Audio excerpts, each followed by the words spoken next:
എല്ലാവർക്കും ഈ സുന്ദരമായ വൈകുന്നേരത്തിലേക്ക് സ്വാഗതം. നമ്മൾ SKN40യുടെ ഭാഗമായിട്ടുള്ള ഈ പരിപാടി, ഈ യാത്ര, അതിപ്പോൾ ആലപ്പുഴ ജില്ലയിൽ പൂർത്തിയാവുകയാണ്. ഇവിടെ തുറവൂരിനടുത്തുള്ള ഈ തൈക്കാട്ടുശ്ശേരി പാർക്കിലെ പരിപാടിയിലൂടെ ലഹരിക്കെതിരെ കേരളത്തിലുടനീളം സഞ്ചരിക്കുകയും കേരളത്തിലെ നഗരങ്ങളിലും ഗ്രാമങ്ങളിലും ജനങ്ങളെ നേരിട്ട് കണ്ട് ലഹരിക്കെതിരായിട്ടുള്ള ബോധവൽക്കരണം നടത്തുന്നതോടൊപ്പം തന്നെ ലഹരി വിരുദ്ധ പ്രവർത്തനങ്ങളിൽ കണ്ണികളാകാൻ വേണ്ടി ആളുകളെ പ്രേരിപ്പിക്കുക എന്നതാണ് ഈ യാത്രയുടെ പ്രധാനപ്പെട്ട ഉദ്ദേശം. ഞങ്ങൾ തിരുവനന്തപുരത്ത് നിന്ന് തുടങ്ങിയ യാത്രയാണ്. കാസർഗോഡ് വരെയുള്ള ദീർഘമായ യാത്രയാണ്, 30 ദിവസം നീണ്ടു നിൽക്കുന്ന യാത്ര. ഈ യാത്രയിൽ MDMA പോലെയുള്ള രാസലഹരി പദാർത്ഥങ്ങൾക്കെതിരെ അതിലേക്ക് വഴുതി വീഴുന്ന യുവതലമുറയെ സംരക്ഷിച്ചു നിർത്തുന്നതിന് വേണ്ടിയാണ് ഞങ്ങളുടെ ഈ ഉദ്യമം. അതിന് നല്ലവരായ നാട്ടുകാരുടെ പിന്തുണ ആവശ്യമാണ്. നിങ്ങൾ ഒരുമിച്ച് നിൽക്കുമ്പോൾ മാത്രം, നമ്മളെല്ലാവരും ഒരുമിച്ച് നിൽക്കുമ്പോഴാണ് ഇതിനെതിരെ ഉള്ള പോരാട്ടം നമുക്ക് ശക്തമാക്കാൻ കഴിയും. അതിൻ്റെ ഭാഗമായിട്ടുള്ള ഈ പരിപാടിയിലേക്ക് എല്ലാ നാട്ടുകാരെയും ഞങ്ങൾ സ്വാഗതം ചെയ്യുന്നു. നിങ്ങളെല്ലാവരെയും ഇങ്ങനെ കാണുമ്പോൾ വലിയ സന്തോഷം തോന്നുന്നുണ്ട്. കാരണം നമ്മളെല്ലാവരും SKN40 എന്നുള്ളതിനേക്കാൾ അപ്പുറത്തേക്ക് ഒരു പ്രധാനപ്പെട്ട ലക്ഷ്യം, ഒരു ഉദ്ദേശമുണ്ട്. ആ സന്ദേശവുമായി നമ്മളിങ്ങനെ പോവുകയാണ്. അത് ലഹരിക്കെതിരെയാണ്. അപ്പോൾ ഇത്രയും പേര് ഇതിൽ കൂടി വരുമ്പോൾ നമുക്കറിയാം, ഈ ലഹരിക്കെതിരായ പോരാട്ടത്തിൽ, ഈ യാത്രയിൽ നിങ്ങളെല്ലാവരും ഞങ്ങളോടൊപ്പമുണ്ട്. അങ്ങനെ ഒരു സന്ദേശം കൂടെ നിങ്ങൾ ഇങ്ങനെ ഞങ്ങളുടെ ഓരോ പരിപാടികളിലും ഒരുപാട് പേര് വരുമ്പോൾ ആ പിന്തുണയും ഞങ്ങൾക്ക് ലഭിക്കുന്നുണ്ട്, നിങ്ങളുടെ സ്നേഹം ലഭിക്കുന്നുണ്ട്. അതിൻ്റെ വലിയ സന്തോഷം ഞങ്ങൾക്കുണ്ട്. ആ സന്തോഷം ആദ്യം അറിയിക്കട്ടെ. ഗ്രാമങ്ങളിൽ നമ്മളെ സംബന്ധിച്ച് SKN യാത്രയോടൊപ്പം ഇങ്ങനെ പോകുമ്പോൾ ഗ്രാമങ്ങളിലുള്ള ഓരോരുത്തരുടെയും സ്നേഹം ഞങ്ങളിലേക്കും വരുന്നുണ്ട്. SKNോടുള്ള ആ ഒരു സ്നേഹം ഞങ്ങൾ ടീമിനോടൊക്കെ നിങ്ങൾ പ്രകടിപ്പിക്കുന്നുണ്ട്. നമ്മൾ ഈ ലഹരിക്കെതിരായിട്ട് ഇങ്ങനെ ഒരു പോരാട്ടവുമായി മുന്നോട്ടിറങ്ങുമ്പോൾ അതൊരു നല്ല കാര്യമാണെന്ന് പറഞ്ഞ് ഞങ്ങളോടൊപ്പം തന്നെ നിൽക്കുമ്പോൾ ഒരുമിച്ചുള്ളൊരു യാത്രയിലാണ് നമ്മളെല്ലാവരും, അല്ലേ? അപ്പോൾ ഈ തൈക്കാട്ടുശ്ശേരി എന്നാണ് ഈ സ്ഥലത്തിൻ്റെ പേര്, അല്ലേ? തൈക്കാട്ടുശ്ശേരി പാർക്കിലാണ് നമ്മൾ നിൽക്കുന്നത്. പക്ഷേ ഇതിനടുത്തുള്ള പ്രദേശങ്ങളിൽ നിന്നൊക്കെ, ഗ്രാമപ്രദേശങ്ങളിൽ നിന്നൊക്കെ ഉള്ളവരെല്ലാവരും ഇവിടെ എത്തിയിട്ടുണ്ട്. ഇത്രയും സമയം കണ്ടെത്തി നിങ്ങൾ എത്തിയതിൽ ഞങ്ങൾക്ക് വലിയ സന്തോഷമുണ്ട്. മാധ്യമ ജീവിതത്തിൽ 40 വർഷം തികയുന്ന ഈ സമയത്ത് അത് വെറുതെ ഒരു ആഘോഷമാക്കി മാറ്റുക എന്നതിലപ്പുറം, ആഘോഷങ്ങളല്ല, നമ്മുടെ ജീവിതത്തിൽ മനുഷ്യൻ്റെ ജീവിതത്തെ തൊടുന്ന, അവർ അനുഭവിക്കുന്ന ചില പ്രശ്നങ്ങൾ, അതിനൊരു പരിഹാരമാകാൻ നമുക്ക് എന്ത് ചെയ്യാം എന്നുള്ളൊരു തോന്നലിൽ നിന്നാണ്. നിങ്ങൾക്ക് എല്ലാവർക്കും അറിയാം, മാരകമായ ലഹരി, രാസലഹരിയൊക്കെ ഉപയോഗിച്ചിട്ട് നാട്ടിൽ ഒരുപാട് അക്രമങ്ങൾ വന്നുകൊണ്ടിരിക്കുന്നു. കുടുംബത്തിലെ സമാധാനം നഷ്ടമാകുന്ന അവസ്ഥയുണ്ട്. അപ്പോൾ അതിനെന്ത് ചെയ്യാം, അതിനൊരു പരിഹാരം, ഇതെല്ലാം നിർത്തണം. ഈ മാരകമായ ലഹരിക്ക് നമുക്ക് അത് വേണ്ട. അതിനെ ഈ സംസ്ഥാനത്ത് നിന്ന് തന്നെ തുടച്ചു നീക്കണം. അതിന് നിയമ നടപടികൾ ഉണ്ടാകണം. നിങ്ങളുടെ എല്ലാവരുടെയും കൂട്ടായ്മകൾ ഉണ്ടാകണം. എല്ലാവരും ഒരുമിച്ച് പ്രവർത്തിക്കണം. ആ സന്ദേശവുമായി നമ്മൾ വന്നിരിക്കുകയാണ്. അപ്പോൾ അരുത് അക്രമം, അരുത് ലഹരി, എൻ്റെ കേരളം എൻ്റെ അഭിമാനം. ആ രീതിയിൽ എൻ്റെ ജീവിതം എൻ്റെ സന്ദേശം എന്ന് പറഞ്ഞതുപോലെ ആകണം നമ്മുടെ ഒരു ജീവിതം. SKN എത്തിയിട്ടുണ്ട്. സാറിനെ നമ്മൾക്ക് ശ്രീകണ്ഠൻ സാറിനെ ക്ഷണിക്കുകയാണ്. നിങ്ങളുടെ അടുത്ത് സാറിന് കുറച്ച് കാര്യങ്ങൾ പറയാനുണ്ട്. നിങ്ങൾ കാത്തിരിക്കുന്നതും അതിന് തന്നെയാണെന്ന് നമുക്കറിയാം. Welcome sir.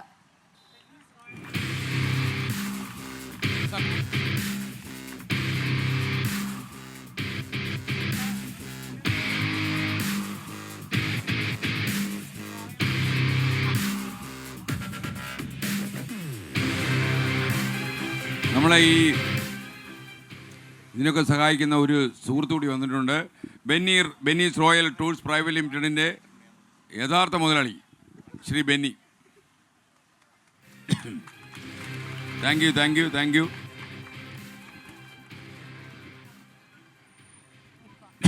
അപ്പോൾ എല്ലാവരും സൗകര്യമായ സ്ഥലത്ത് ഇരിക്കുകയും നിൽക്കുകയൊക്കെ ചെയ്ത് കഴിഞ്ഞാൽ നമുക്ക് കാര്യങ്ങളൊക്കെ പറയാം.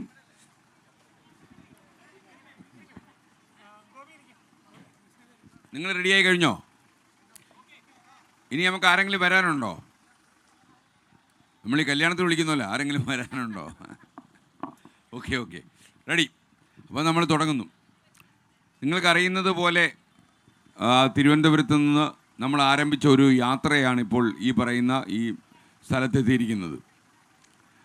നമുക്ക് ഏറ്റവും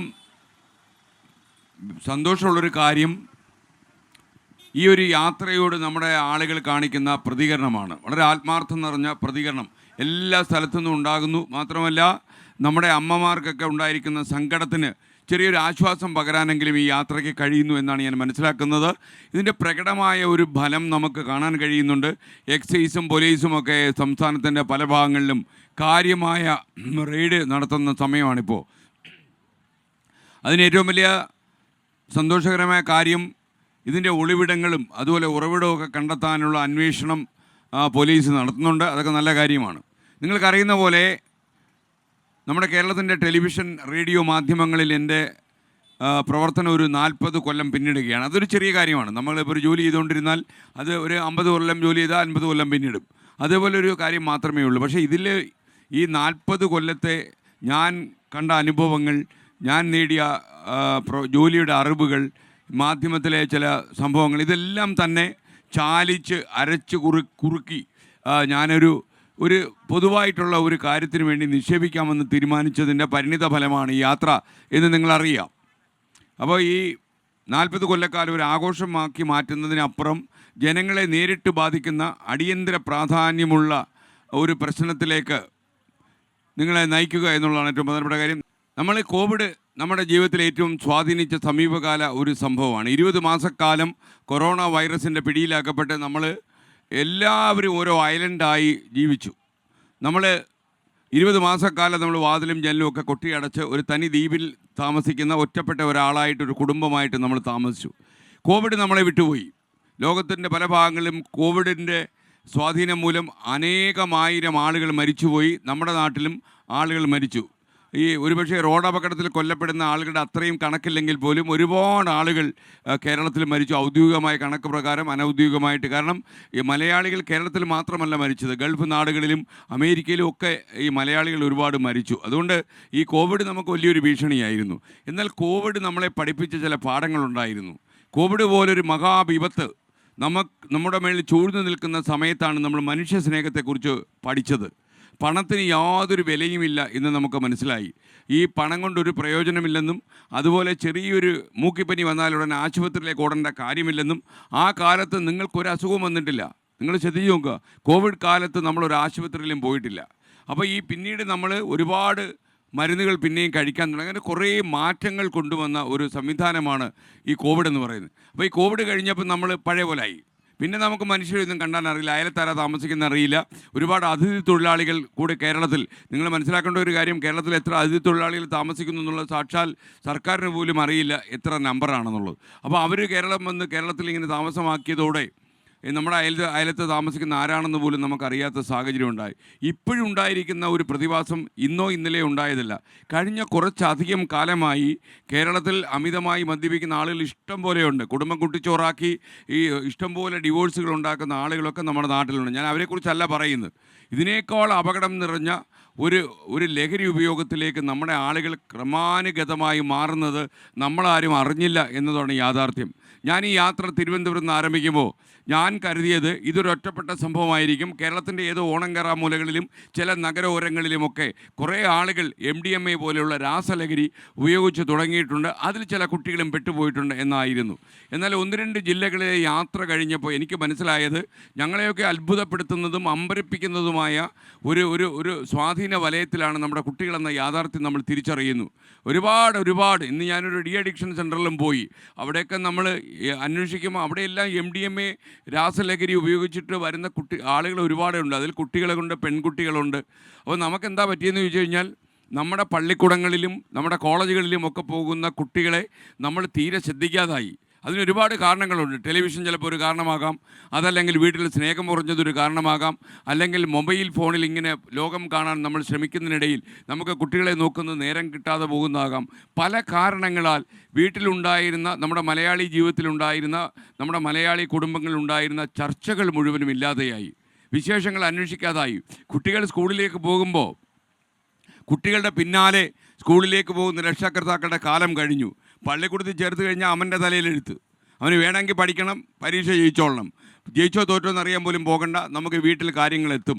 അപ്പോൾ ഈ കുട്ടികൾ ബാഗും എടുത്ത് തുണിസഞ്ചിയൊക്കെ എടുത്ത് പുറത്തേക്ക് പോകുമ്പോൾ കുട്ടി എങ്ങോട്ടാണ് യാത്ര ചെയ്യുന്നത് എന്ന് നമ്മൾ അന്വേഷിച്ചില്ല. അതിൻ്റെ ദുരന്ത ഫലം നമ്മളിപ്പോൾ അനുഭവിക്കുന്നു. എന്ന് പറഞ്ഞാൽ കേരളത്തിലെ നമുക്കൊരു പക്ഷേ നമ്പർ അറിഞ്ഞാൽ ഷോക്കേൽക്കുന്ന രീതിയിലുള്ള കുട്ടികൾ ഇത്തരം രാസലഹരിക്ക് അഡിക്റ്റാണ് എന്നുള്ള യാഥാർത്ഥ്യം നമ്മൾ തിരിച്ചറിയുന്നു. ഇനി നമ്മുടെ നാട്ടിന് നാണക്കേട് ഉണ്ടാകുമെന്ന് കരുതി നമ്മൾ പറയാതിരുന്നിട്ട് കാര്യമില്ല. നമ്മൾ ഇതുവരെ എങ്ങനെ വെച്ചാൽ ഏതെങ്കിലും ഒരു ഹൈസ്കൂളിലോ പ്രത്യേകിച്ചും സ്വകാര്യ സ്കൂളിലെങ്ങാനും ഒന്നോ രണ്ടോ കുട്ടികളിങ്ങനെ അഡിക്റ്റായി എന്ന് വാർത്ത വന്നാൽ അത് മൂടി വയ്ക്കാൻ ഇവർ ഭയങ്കരമായിട്ട് ശ്രമിക്കും. കാര്യം സ്കൂളിൻ്റെ അന്തസ്സല്ലേ വലുത്. അവൻ്റെ ഭാവി എന്തായാലും തൊലഞ്ഞു. ഈ സ്കൂൾ നമ്മൾ പടുത്തുയർത്തിയത് ഒരുപാട് സാധ്യതകൾ വെച്ചാണല്ലോ. അതുകൊണ്ട് ഈ സ്കൂളിൻ്റെ അന്തസ്സാണ് ഏറ്റവും പ്രധാനമെന്ന് കരുതി ഇത് മൂടി വയ്ക്കും.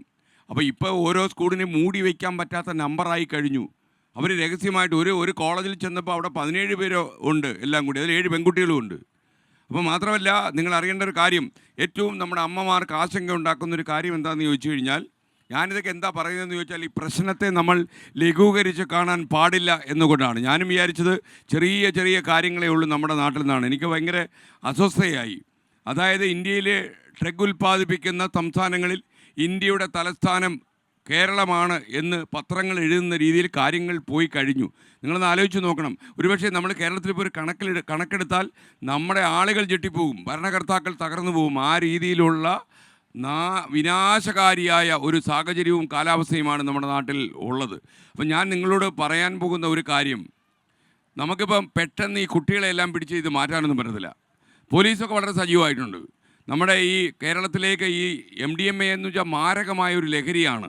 അത് കാണുമ്പോൾ വെളുത്തൊക്കെ ഇരിക്കും, പഞ്ചസാര മണി പോലൊക്കെ ഇരിക്കും. പക്ഷേ ഇതിൻ്റെ കുഴപ്പം എന്താണെന്ന് ചോദിച്ചു കഴിഞ്ഞാൽ, ഇത് ഒരു 4-5 തവണ കഴിച്ചു കഴിഞ്ഞാൽ നമ്മുടെ ആയുസ് വളരെ, കാലെ പിടിക്കരുത്, ആയുസ് വളരെ വളരെ കുറഞ്ഞു വരും. ചുമ്മാ വിളിച്ചാൽ ഞാൻ താഴെ വീഴുമെന്ന് ചോദിച്ച് കാത്തിരിക്കുക.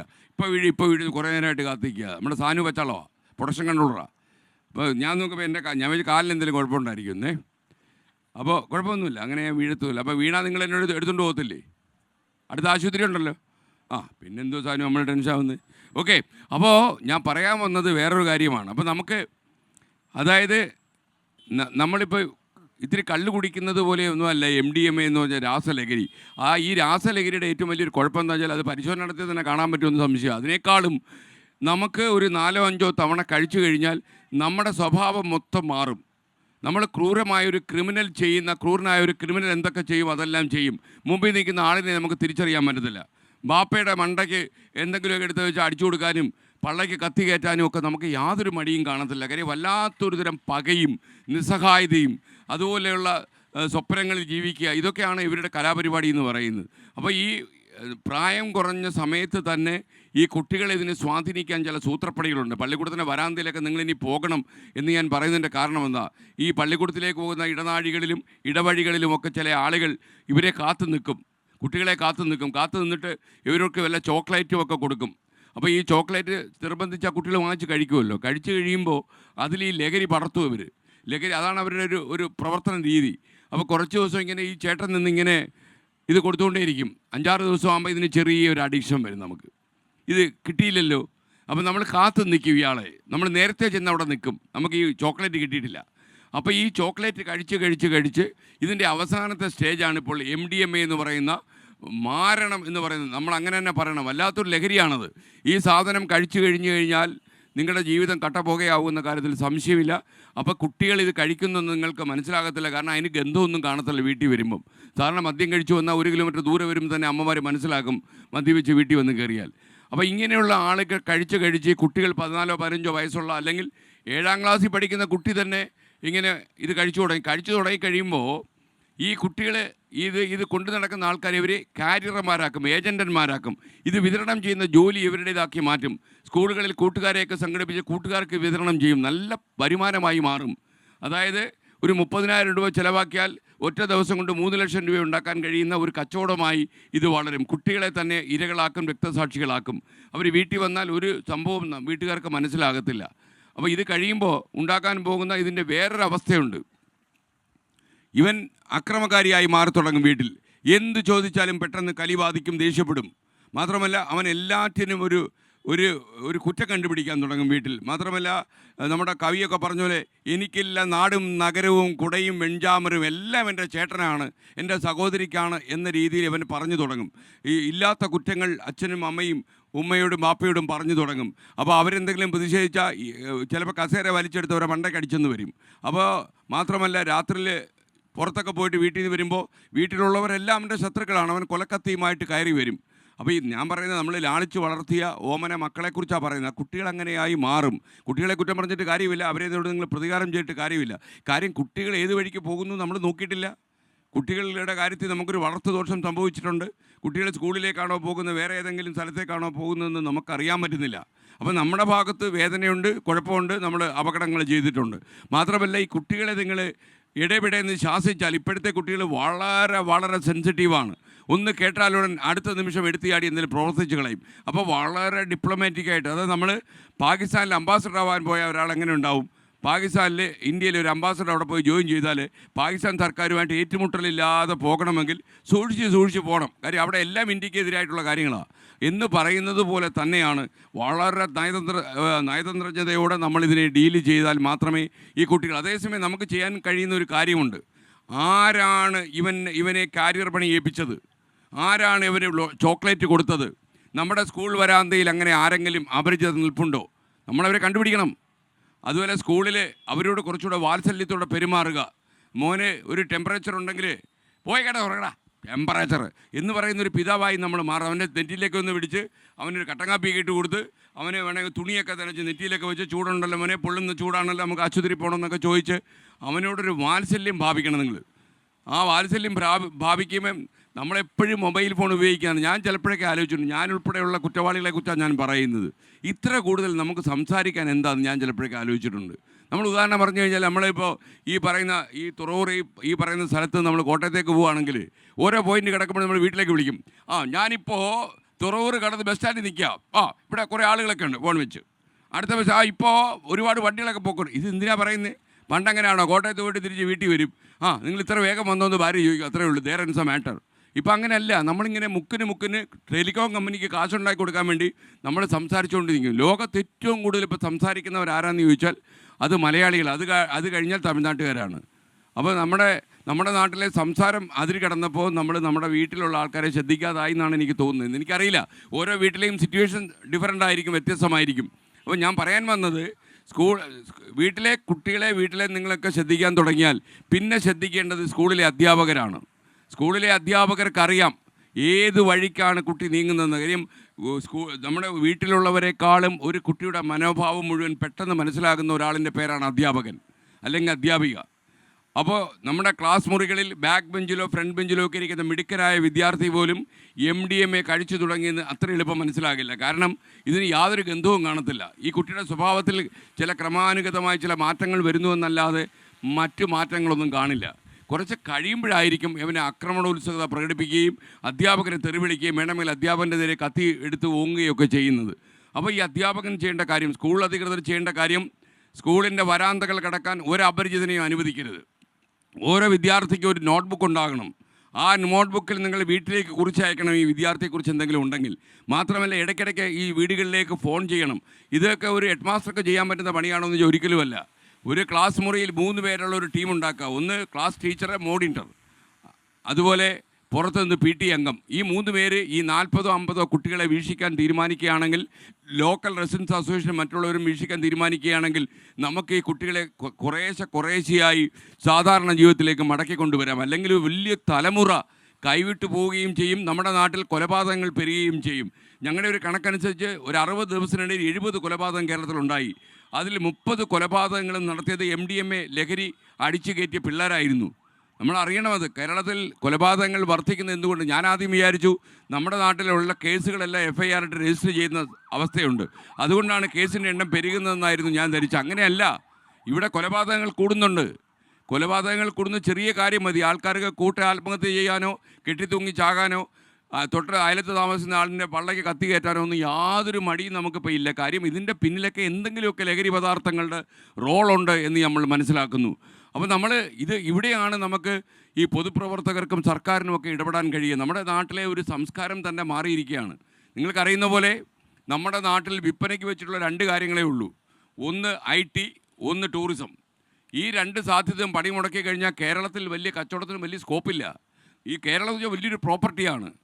അന്താരാഷ്ട്ര തലത്തിൽ നമുക്ക് ടൂറിസം കമ്പോളത്തിൽ ഏറ്റവും കൂടുതൽ വിറ്റഴിക്കാൻ പറ്റുന്നൊരു സാധനമാണ് നമ്മുടെ കേരളം എന്ന് പറയുന്നത്. കാരണം ഇത്രയും നല്ല കാലാവസ്ഥ ലോകത്തിൻ്റെ മറ്റൊരിടത്തുമില്ല. മറ്റുള്ള രാജ്യങ്ങളിലൊക്കെ ഒന്നീ തീവ്രമായ തണുപ്പ് അല്ലെങ്കിൽ അതികഠിനമായ ചൂട്. ഇതിന് രണ്ടും മിക്സ് ചെയ്ത് ഒരു സമശീതോഷ്ണാവസ്ഥ എന്നൊക്കെ പറയുന്ന സാധനം കേരളത്തിൽ മാത്രമേ ഉള്ളൂ. അതുപോലെ കേരളത്തിലെ പുഴകളും മലകളും കേരളത്തിലെ അന്തരീക്ഷവും കേരളത്തിലെ നിർമ്മലമായ നദികളും എല്ലാം വിദേശീയർക്ക് അത്ഭുതമാണ്. നമ്മൾ ഈ പ്രോപ്പർട്ടി വിൽക്കുന്നതിൽ ലഭിക്കുന്ന പരാജയങ്ങൾ കൊണ്ടാണ് നമുക്ക് അത്ര കൂടുതൽ ടൂറിസ്റ്റുകളെ ഇങ്ങോട്ട് ആകർഷിക്കാൻ കഴിയാത്തത്. പ്രത്യേകിച്ചും ഇന്ത്യക്ക് വെളിയിൽ നിന്നുള്ള ഫോറിൻ ടൂറിസ്റ്റുകളെ, ഡൊമസ്റ്റിക് ടൂറിസ്റ്റുകൾ, കേരളത്തിൻ്റെ പുറത്തുനിന്ന് വരുന്ന സംസ്ഥാനങ്ങളിൽ നിന്ന് വരുന്ന ടൂറിസ്റ്റുകളൊക്കെ കണ്ടമാനം ഇപ്പോൾ കേരളത്തിൽ നിന്ന് വരികയാണ്. ടൂറിസത്തിൻ്റെ വരുമാനമൊക്കെ സർക്കാരിന് വളരെ വളരെ കൂടിയ ഒരു കാലത്താണ് ജീവിക്കുന്നത്. ശ്രീ ബെന്നിക്ക് അതിൻ്റെ കൂടുതൽ ഡീറ്റെയിൽസൊക്കെ അറിയാം. എന്നാലും ഞാൻ അതിലേക്ക് കടക്കുന്നില്ല. ഞാൻ പറയുന്നത്, നമ്മുടെ നാട്ടിൽ ഓരോ വാർഡിലും ഓരോ മനഃശാസ്ത്രജ്ഞനെ ആവശ്യം വരുന്ന സാഹചര്യം ഉണ്ടാക്കാൻ പാടില്ല. കാര്യം ഈ MDMA കഴിക്കുന്ന കുട്ടികളെ നിങ്ങൾ ഗൗരവത്തോടെ കാണണമെന്ന് ഞാൻ എന്തുകൊണ്ട് പറയുന്നു എന്ന് നിങ്ങൾ എന്നോട് ചോദിച്ചാൽ എനിക്കൊരു മറുപടിയുണ്ട്. മാനസിക രോഗം ബാധിച്ച, മനസ്സ് ശിഥിലമായി പോയ ഒരു സാധാരണ മനോരോഗിയുടെ അതേ സ്വഭാവവിശേഷമാണ് ഒരു MDMA കഴിച്ച് പരിചയിച്ച ഒരാളിനുള്ളത്. നമുക്ക് ഇവരെ തമ്മിൽ വേർതിരിച്ചറിയാൻ കഴിയില്ല. വർഷങ്ങളായി എന്തെങ്കിലും ഒരു പരമ്പരാഗത സ്വഭാവത്തിൻ്റെ ഭാഗമായിട്ടോ അല്ലെങ്കിൽ തലമുറയിൽ ആർക്കെങ്കിലും മനോരോഗം ബാധിച്ചിരുന്നു എന്നതുകൊണ്ടോ മാറിയ ആളിന് ഒരിക്കലും നമുക്കെതിരെ നിൽക്കുന്ന ആളിനെ മനസ്സിലാകത്തില്ല. മാത്രമല്ല, അയാൾ രോഗിയാണെന്നുള്ള ഒരു അയാൾക്കൊരിക്കലും മനസ്സിലാവത്തില്ല. നമ്മൾ അയാളോട് മരുന്ന് വാങ്ങി കഴിച്ചുകൂടെ എന്നൊക്കെ ചോദിച്ചാൽ അയാൾക്ക് ഒരിക്കലും അയാൾ ഈ അസുഖം ഉണ്ടെന്ന് വിശ്വസിക്കില്ല. അത് തന്നെയാണ് ഈ MDMA കഴിച്ച കുട്ടികൾക്ക് ഉണ്ടാകുന്നത്. അതാണ് നമ്മളെ അമ്പരപ്പിക്കുന്നതും. കാര്യം കുട്ടിയോട് പറഞ്ഞ് മനസ്സിലാക്കാൻ പറ്റില്ല. നിനക്ക് ഇങ്ങനെ ഒരു പ്രശ്നമുണ്ട് എന്നൊരു ഡോക്ടർക്ക് പറഞ്ഞ് മനസ്സിലാക്കി കൊടുക്കാൻ വലിയ പാടാണ്. പിന്നെ അവൻ്റെ ഇൻറ്റൻസിറ്റി കുറച്ചുകൊണ്ട് വന്ന് അവനോട് പറഞ്ഞ് മനസ്സിലാക്കുമ്പോഴത്തേന് മാസങ്ങളെടുക്കും. അതുകൊണ്ടാണ് ഞാൻ പറഞ്ഞത്, ഈ കുട്ടികൾ ഇതിലേക്ക് മൂക്കുകുത്തി വീണ് കഴിഞ്ഞാൽ അവരെ തിരിച്ചു വലിച്ചെടുക്കുക എന്ന് പറയുന്നത് അത്ര എളുപ്പമുള്ള കാര്യമല്ല. അതിന് ഒരുപാട് വൈദ്യശാസ്ത്ര രംഗത്ത് പ്രവർത്തിക്കുന്ന വിദഗ്ധന്മാരുടെ സഹായം നമുക്ക് ആവശ്യമായി വരും. അപ്പം നമ്മൾ ഇതുവരെ നമുക്കെന്ന് വെച്ചാൽ നമ്മുടെ ഏറ്റവും വലിയ സമ്പാദ്യമാണ് നമ്മുടെ കുട്ടികൾ. അവർക്ക് എന്തെങ്കിലും സംഭവിച്ചാൽ പിന്നെ മാതാപിതാക്കൾ ജീവിച്ചിരിക്കുന്നതിൽ തന്നെ ഒരു അർത്ഥമുണ്ടെന്ന് തോന്നുന്നില്ല. അവർക്ക് A to Z സ്നേഹിക്കാൻ ഈ കുട്ടികൾ മാത്രമേ ഉണ്ടാകൂ. അപ്പോൾ നമ്മുടെ പ്രശ്നങ്ങളൊക്കെ നമ്മൾ പലപ്പോഴും വീട്ടിൽ ചർച്ച ചെയ്യാറില്ലെന്നുള്ളതാണ് സത്യം. നമ്മൾ അയലത്തെ ഉള്ള ആൾക്കാരുടെ സംഘടിത ബലം കൂടി എടുക്കണം. നിങ്ങളുടെ ഗ്രാമങ്ങളിലോ നിങ്ങളുടെ നഗരങ്ങളിലോ നിങ്ങളുടെ സ്കൂൾ വരാന്തയിലോ ഇങ്ങനെയുള്ള ഏറ്റവും കടുപ്പം പിടിച്ച ലഹരി മരുന്നുമായിട്ട് ആളുകൾ വരുന്നുണ്ടെങ്കിൽ എക്സൈസിനെ നിങ്ങൾ അറിയിക്കണം, പോലീസിനെ നിങ്ങൾ അറിയിക്കണം. ഇന്ന് തന്നെ ഞാനൊരു ഡെപ്യൂട്ടി സൂപ്രണ്ട് സംസാരിച്ചപ്പോൾ അദ്ദേഹം പറഞ്ഞത്, എക്സൈസ് കമ്മീഷണറുടെയും പോലീസ് കമ്മീഷണറുടെയും ഒക്കെ ഓഫീസുകളിലേക്ക് നിങ്ങൾ ഫോൺ ചെയ്താൽ അത് അവർ വളരെ രഹസ്യമായി സൂക്ഷിക്കും. അവർക്കറിയാം ഈ മാഫിയ സംഘങ്ങളൊക്കെ കരുത്തന്മാരും കള്ളന്മാരുമാണെന്ന്. അതുകൊണ്ട് തന്നെ അവരുടെ വലയത്തിലേക്ക് നിങ്ങൾ മൂക്കിടിച്ച് വീഴാതിരിക്കാൻ വേണ്ടിയുള്ള പ്രിക്കോഷൻസ് നമ്മുടെ പോലീസ് ഡിപ്പാർട്ട്മെൻറ്റ് എടുക്കും. അപ്പോൾ മാത്രമല്ല, നിങ്ങൾ ഒറ്റയ്ക്ക് ഇൻഫോം ചെയ്യേണ്ട, നിങ്ങൾ നിങ്ങളുടെ അയൽവാസികളെയൊക്കെ കൂട്ടി സംഘടിതമായി അറിയിച്ചാൽ മതി. പക്ഷേ നിങ്ങൾ അറിയിച്ചിരിക്കണം. കാരണം ഇവർ പാഷാണമാണ് വിതരണം ചെയ്യുന്നത്. പാഷാണ വേഷങ്ങളായിട്ട് നമ്മുടെ കുട്ടികൾ മാറിപ്പോകും. അത് നമ്മൾ അനുവദിക്കാൻ പാടില്ല. ഞാൻ ഈ യാത്ര തുടങ്ങുമ്പോൾ എനിക്ക് തോന്നിയത്, ഈ പ്രശ്നം നിസ്സാരമാണെന്ന് തോന്നിയെങ്കിൽ ഇന്ന് കേരളത്തിൽ ഗ്രസിക്കുന്ന ഏറ്റവും വലിയ പ്രശ്നം ഈ MDMA ഇങ്ങനെ വൈറസ് പോലെ ബാധിക്കുന്നതും പ്രചരിക്കുന്നതും തന്നെയാണ്. ഇതിന് നമുക്ക് തടയിടണം. ഗംഗയാർ ഒഴുകി വരുന്നത് പോലെ കർണാടകത്തിൽ നിന്ന് ഇങ്ങോട്ട് ലഹരി ഒഴുക്കി വിടാനായിട്ട് മലയാളികൾ ഉൾപ്പെടെ എത്രയോ ആളുകൾ ഓരോ ദിവസവും പ്രവർത്തിക്കുക. നമ്മൾ കുറച്ച് ലേറ്റായിപ്പോയി, ശരിക്കും ലേറ്റായിപ്പോയി. നമ്മളിത് നേരത്തെ തന്നെ തടയേണ്ടതായിരുന്നു. ഇത്രയും പ്രശ്നം സീരിയസ് ആണെന്ന് എന്നെപ്പോലൊരു മാധ്യമപ്രവർത്തകന് പോലും മനസ്സിലായത് ഇപ്പോഴാണ് എന്നറിയുമ്പോൾ മറ്റുള്ളവരെ നമുക്ക് എങ്ങനെ കുറ്റപ്പെടുത്താൻ കഴിയും? നമുക്കിതിൻ്റെ കണക്ക് ലഭിക്കുന്നില്ല. കേരളത്തിലേക്ക് എത്രമാത്രം MDMA ഒഴുകുന്നത് നമുക്കറിയില്ല. എത്ര കുട്ടികൾ ഇതിന് അഡിക്റ്റാണ് നമുക്കറിയില്ല. നമുക്ക് നേരിട്ട് സന്ദർശിച്ച സ്ഥലങ്ങളിലെല്ലാം നമ്മുടെ ഗവേഷണ വിഭാഗം കണ്ടെത്തുന്നത് ഒരുപാട് കുട്ടികൾ ഇതിൻ്റെ പിന്നാലെയുണ്ട് എന്ന് തന്നെയാണ്. അപ്പോൾ നമ്മൾ ലേറ്റായി പോയെങ്കിൽ നമുക്ക് പ്രവർത്തിക്കാതിരിക്കാൻ പറ്റില്ല. കാരണം 1 മണിക്കൂറിൽ 10 MDMA കുട്ടികളെങ്കിലും കേരളത്തിൽ ഉണ്ടാകുന്നു എന്നാണ് യാഥാർത്ഥ്യം. 24 മണിക്കൂറാകുമ്പോൾ നിങ്ങൾ നോക്കൂ, 240 പേരിലേക്ക് ഈ മഹാവൈറസ് പടരുകയാണ്. അതുകൊണ്ട് നമുക്കിനി കാത്തിരിക്കാൻ വകയില്ല. നമ്മൾ ഈ 14 ജില്ല കടന്ന് കാസർഗോഡ് ഈ യാത്ര അവസാനിക്കുമ്പോൾ കേരളത്തിൽ MDMA വിതരണം ചെയ്യുന്ന ഏറ്റവും വലിയ മാഫിയ കമ്പനികൾ പോലും തുറുങ്കിൽ അടയ്ക്കപ്പെടണമെന്നാണ് നമ്മുടെ ആവശ്യം. അത് മാത്രവുമല്ല, നമ്മൾ പ്രതികാരദാഹത്തോടെ കാണാതെ കുട്ടികളെ നമുക്ക് സാമാന്യ ജീവിതത്തിലേക്ക് മടക്കിക്കൊണ്ടുവരാനുള്ള കരുത്ത ഉറ്റ നടപടികൾ നമ്മൾ ചെയ്യേണ്ടിയിരിക്കുന്നു. മാത്രമല്ല, നമ്മുടെ ഈ സംസ്ഥാനത്തിൻ്റെ സമാധാനം കെടുത്തുന്ന, സമാധാനത്തിന് വിധ്വംസകരായ ഈ മാഫിയ സംഘങ്ങൾ കേരളത്തിൽ സ്വതന്ത്രമായി വാഴിക്കാൻ നമ്മൾ അനുവദിച്ചുകൂടാ. അതിന് നമ്മൾ വേണ്ടത്, അമ്മമാർ സംഘടിക്കണം, അമ്മമാർ ചൂലെടുക്കണം, അച്ഛന്മാർ അമ്മമാർക്ക് പിന്തുണ കൊടുക്കണം, ചെറുപ്പക്കാർ സംഘടിക്കണം. ഇതിലേറ്റവും കൂടുതൽ നമ്മൾ എവിടെ ചെന്ന് അന്വേഷിച്ചാലും ഡി അഡിക്ഷൻ സെൻ്ററുകളിൽ എവിടെ പോയി പരിശോധിച്ചിട്ടും നമുക്ക് മനസ്സിലാകുന്ന ഒരു കാര്യം, ഏറ്റവും കൂടുതൽ MDMA സ്വാധീനിക്കുന്നത് കുട്ടികളെയും ചെറുപ്പക്കാരെയാണെന്നാണ്. പ്രായം ചെന്ന മുതിർന്ന ആളുകളൊക്കെ ഇത് കഴിക്കുന്നുണ്ടെങ്കിൽ പോലും അവരുടെ നമ്പർ കുറവാണ്. അപ്പം രാജ്യം എന്ന് പറഞ്ഞാൽ രാജ്യം ഉറ്റുനോക്കുന്ന ചെറുപ്പക്കാരെയാണ്. ഇവരാണ് നാളെ നമ്മുടെ രാജ്യത്തിൻ്റെ അഭിമാനമായി വളരേണ്ടത്. അവരാണ് ഇത്തരം ഒരു മഹാബിപത്തിൻ്റെ മുന്നിൽ വീഴുന്നത്. എനിക്ക് ഭയങ്കര സംശയമാണ്, ഈ അഫ്ഗാനിസ്ഥാൻ ലോകത്തിലെ പാകിസ്ഥാൻ എന്നൊക്കെ പറയുന്ന, അല്ലെങ്കിൽ മധ്യേഷ്യയിലെ ചില രാജ്യങ്ങൾ, പശ്ചിമേഷ്യയിലെ ചില രാജ്യങ്ങൾ, ഇവരൊക്കെ തന്നെ ഇന്ത്യയുടെ ഈ അഭൂതപൂർവമായ വളർച്ച കണ്ട് അമ്പരന്നിട്ടാണോ കേരളം പോലെയുള്ള ഏറ്റവും സാക്ഷരത അധിവസിക്കുന്നു എന്ന് പറയുന്ന ഈ സ്ഥലത്ത് ഇത്ര കൂടുതൽ MDMA ഇറക്കുമതി ചെയ്യുന്ന എനിക്ക് ന്യായമായ സംശയമുണ്ട്. കാര്യം നമ്മുടെ ചെറുപ്പക്കാരുടെ കടക്കൽ കത്തിവെച്ച് കഴിഞ്ഞാൽ പിന്നെ ആരാണ് ഈ രാജ്യം നിയന്ത്രിക്കുക? എന്നെ പോലുള്ള കിളവന്മാരോ? ഒരിക്കലുമല്ല. നിങ്ങളത് തിരിച്ചറിയണം. കാരണം ഇതൊരു ചെറിയ അപകടമല്ല. മാത്രമല്ല നമുക്കിത് താമസിക്കാൻ വയ്യ. നമ്മൾ താമസിച്ചു പോയി. നമുക്കിനി താമസിക്കാൻ വയ്യ. നമ്മൾ ഈ 30-ാം തീയതി അതായത് ഏപ്രിൽ 20 ഞായറാഴ്ച നമ്മൾ കാസർഗോഡ് എത്തുന്നതിന് മുമ്പ് തന്നെ ഈ മാഫിയ സംഘങ്ങളുടെ തായ്വേരറുത്ത് വീഴ്ത്താൻ നമ്മുടെ സംസ്ഥാനത്തെ പോലീസിന് കഴിയണം. തീർച്ചയായിട്ടും പോലീസിൽ എനിക്ക് വിശ്വാസമുണ്ട്. നമ്മുടെ മിടുക്കരായ പോലീസ് ഓഫീസേഴ്സ് തീരുമാനിച്ചാൽ ഇവൻ്റെ ഉറവിടങ്ങളിൽ പോയി ബോംബ് വയ്ക്കാൻ പറ്റുന്നവരാണ് നമ്മുടെ പോലീസുകാർ. ഈ ഉറവിടം എന്ന് പറഞ്ഞാൽ കേരളത്തിലല്ല. നിങ്ങൾ മനസ്സിലാക്കേണ്ടത് മറ്റുള്ള സംസ്ഥാനങ്ങളിലാണ്. ജാർഖണ്ഡ്, ബീഹാർ, പശ്ചിമ ബംഗാൾ, ഗുജറാത്ത്, കർണാടക, ഇങ്ങനെ പോകുന്ന നമ്മുടെ സംസ്ഥാനങ്ങൾ. ഈ സംസ്ഥാനങ്ങളുടെ ഉള്ളിലേക്ക് കടന്ന് നമ്മുടെ പോലീസ് സംവിധാനം ഇതിനകത്ത് തലപ്പത്തിരിക്കുന്ന തലതൊട്ടപ്പന്മാരെ മുഴുവൻ പിടിച്ച് കേരളത്തിലെ സെൻട്രൽ ജയിലുകളിൽ ഇടാൻ പറ്റുന്ന സാഹചര്യം ഈ 30-ാം തീയതിക്കകം ഉണ്ടാകണം, 30 ദിവസങ്ങൾക്ക് ഉണ്ടാകണമെന്നാണ് നമ്മുടെ ആഗ്രഹം. ഇതിനാണ് നിങ്ങളുടെ പിന്തുണ വേണ്ടത്. നമ്മൾ ഒന്നിച്ചൊരു കടൽ പോലെ, ഒന്നിച്ചൊരു അലകടൽ പോലെ, ഒരു ജനസാഗരം പോലെ നമ്മൾ ഒഴുകി നമ്മുടെ നാട്ടിലെ സമാധാനം കെടുത്തുന്നവൻ്റെ മുഖം നമ്മൾ നോക്കില്ല എന്നൊരു തിരിച്ചറിവ് നമുക്കുണ്ടെങ്കിൽ സർക്കാരിനും പൊതുജനങ്ങൾക്കും പ്രതിപക്ഷത്തിനും എല്ലാം കക്ഷി രാഷ്ട്രീയം നോക്കാതെ ഇക്കാര്യത്തിൽ ഇടപെട്ടേ മതിയാകൂ. ഏതെങ്കിലും രാഷ്ട്രീയ പ്രസ്ഥാനത്തിൻ്റെ ഏതെങ്കിലും ഒരുവൻ ഇങ്ങനെ ഈ MDMA പോലുള്ള സാധനങ്ങൾ വിതരണം ചെയ്യുന്ന ആളുകളെ സഹായിക്കുന്നുവെങ്കിൽ നിങ്ങളവരെ ഒറ്റപ്പെടുത്തണമെന്ന് കൂടി ഞാൻ പറയുകയാണ്. ചില ആളുകൾ പെട്ടെന്ന് പണക്കാരാകാൻ വേണ്ടി ഈ വിധ്വംസക ശക്തികൾക്ക് പിന്തുണ നൽകും. അങ്ങനെയുള്ളവരെ നിങ്ങൾ ഒറ്റപ്പെടുത്തണമെന്ന് മാത്രമല്ല, തെരഞ്ഞെടുപ്പ് ഉടനെ വരുമല്ലോ, അന്ന് ഇവർക്കൊന്ന് വോട്ട് ചെയ്യില്ല നിങ്ങൾ പരസ്യമായി പറയണം. കാരണം നമുക്ക് അർഹതപ്പെട്ട ആളുകളെ നമ്മൾ തിരഞ്ഞെടുത്ത് വിടാവൂ എന്നല്ലേ ന്യായം.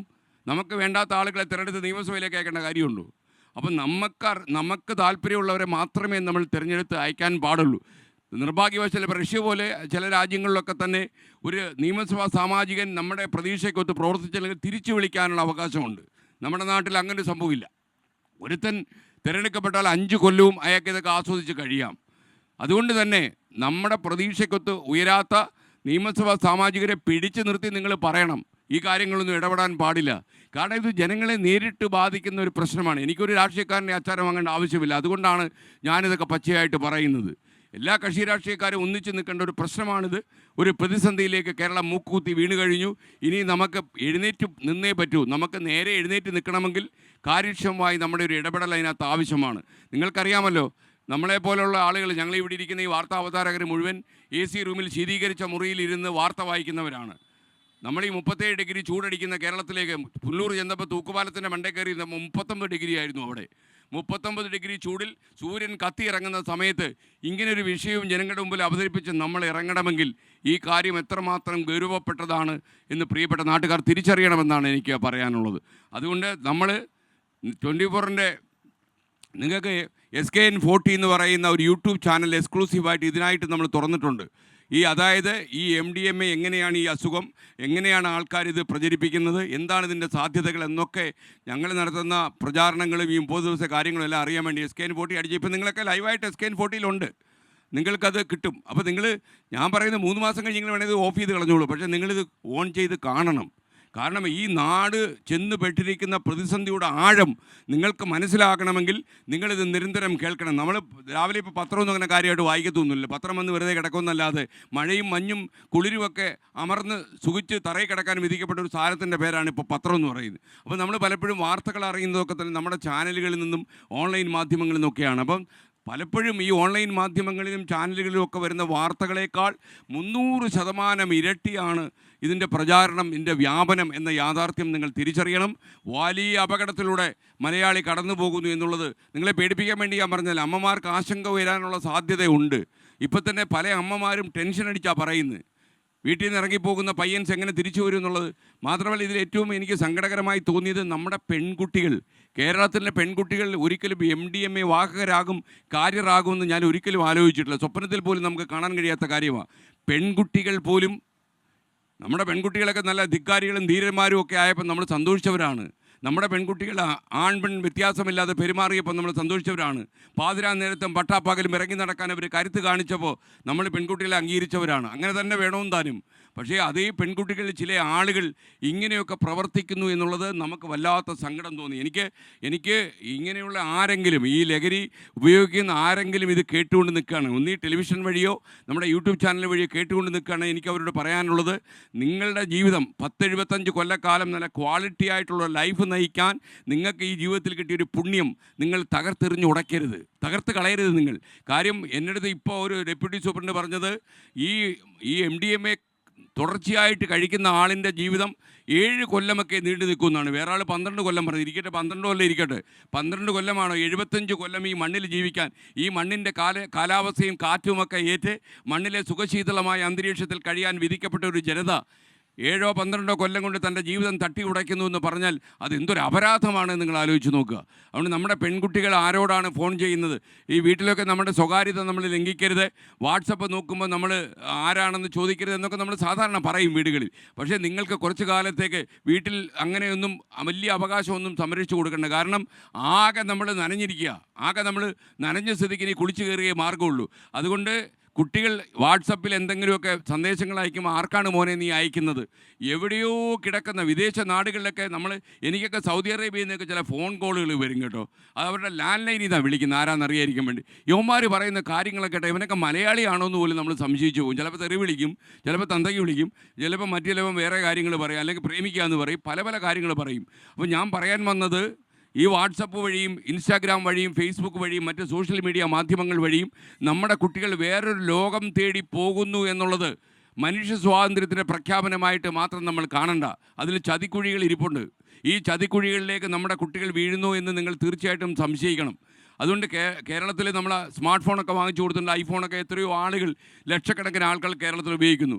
4.5 കോടി മൊബൈൽ ഫോണുള്ള 3.5 കോടി ജനങ്ങൾ അധിവസിക്കുന്ന സംസ്ഥാനമാണ് കേരളമെന്ന യാഥാർത്ഥ്യം നിങ്ങൾ അറിയാതെ പോകരുത്. ഫോൺ ഉപയോഗിക്കുന്നത് ഞാൻ ഇതിലല്ല, കമ്മ്യൂണിക്കേഷൻ ലോകമാണ്. നമ്മളിനി അതൊന്നും, ഈ കമ്മ്യൂണിക്കേഷൻ കുറിയെ നമുക്കിനി നിൽക്കാൻ പറ്റില്ല. ലോകമാകെ മാറി. ആഗോള ഗ്രാമം എന്ന് പറഞ്ഞൊരു ചെറിയ ഗ്രാമമായി ലോകം മുഴുവൻ ചുരുങ്ങുമ്പോൾ കേരളം മാത്രം അങ്ങോട്ട് മാറി നിൽക്കും മുണ്ടുകൊടുത്തെന്ന് പറഞ്ഞാൽ നടക്കുന്ന കാര്യമല്ല. അതേസമയം ഈ ലോകരാഷ്ട്രങ്ങളിലുണ്ടാകുന്ന മാറ്റങ്ങൾ അതേപടി പകർത്താൻ ശ്രമിച്ച് കേരളം അതിൻ്റെ തനിമ നഷ്ടപ്പെടുത്തി എന്ത് ലഹരി പദാർത്ഥം ഉപയോഗിച്ചാലും അത് എൻ്റെ സ്വാതന്ത്ര്യമാണെന്ന് നെഞ്ചത്തടിച്ച് പറഞ്ഞാൽ നമ്മളെ കാത്തിരിക്കുന്നത് അകാല മരണമാണ് എന്നുള്ള കാര്യം മറന്നു പോകരുത്. മരണത്തിൻ്റെ മുനമ്പിൽ നിൽക്കുമ്പോൾ എനിക്കൊന്ന് ജീവിച്ച് കൊതി തീർന്നില്ല എന്ന് പറഞ്ഞിട്ട് ഒരു കാര്യവുമില്ല. മോഹൻലാൽ ഒരു സിനിമയിൽ ചോദിച്ച പോലെ എന്നെ ഒന്ന് കൊല്ലാതെ വിട്ടുകൂടെ എന്ന് കാലിനോട് ചോദിച്ചിട്ടൊരു കാര്യമില്ല. പോത്തിൻ്റെ പുറത്തോ എരുമയുടെ പുറത്തോ കയറി അങ്ങനെ വരും സമയത്ത് നിങ്ങളെ കൊണ്ടുപോകാനായിട്ട്. അപ്പോൾ എനിക്കിത് വരാൻ മനസ്സില്ല എന്ന് പറഞ്ഞിട്ട് കാര്യമുണ്ടോ?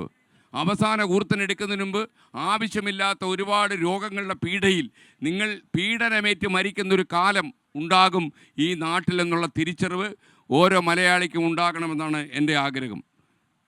ഒരു പക്ഷേ ഞാൻ ഇത്രയും കരുത്തോടെ ശക്തിയോടെ നിങ്ങളുടെ മുന്നിൽ സംസാരിക്കണമെന്ന് ആഗ്രഹിച്ചിട്ടുള്ളതല്ല. പക്ഷേ ഞങ്ങളുടെ യാത്രയിലുടനീളം ഞങ്ങൾ കേൾക്കുന്ന കഥകളൊക്കെ തന്നെ വളരെ അപകടം പിടിച്ച കഥകളാണ്. DB കോളേജ് ശാസ്താംകോട്ടയുടെ മുൻപിൽ ഒരു മുളങ്കാട് കെട്ടി രാവിലെ 7 മണി മുതൽ രാത്രി 9-10 മണി വരെ അവിടെ കുട്ടികൾ MDMA ഉപയോഗിക്കുക, സ്കൂൾ കുട്ടികളും മറ്റുള്ളവരും ഒക്കെ തന്നെ, നാട്ടുകാരും. നമ്മുടെ ഈ അടൂരിലെ സെൻറ്റ് മേരീസ് സ്കൂളിൻ്റെ വരാന്തയിൽ ഇടനാഴിയിൽ നിറച്ച് MDMA വാഹകരാണെന്നാണ് പറഞ്ഞത്. പെൺകുട്ടികൾക്ക് നടന്നു പോകാൻ പറ്റാത്ത രീതിയിൽ. അപ്പോൾ നമ്മുടെ പോലീസ് സ്റ്റേഷൻ അതിർത്തിയിൽ ഇന്ന സ്പോട്ടുകൾ അപകടമാണെന്ന് മാപ്പ് എടുത്ത് വെച്ച് ലൊക്കേറ്റ് ചെയ്യണം.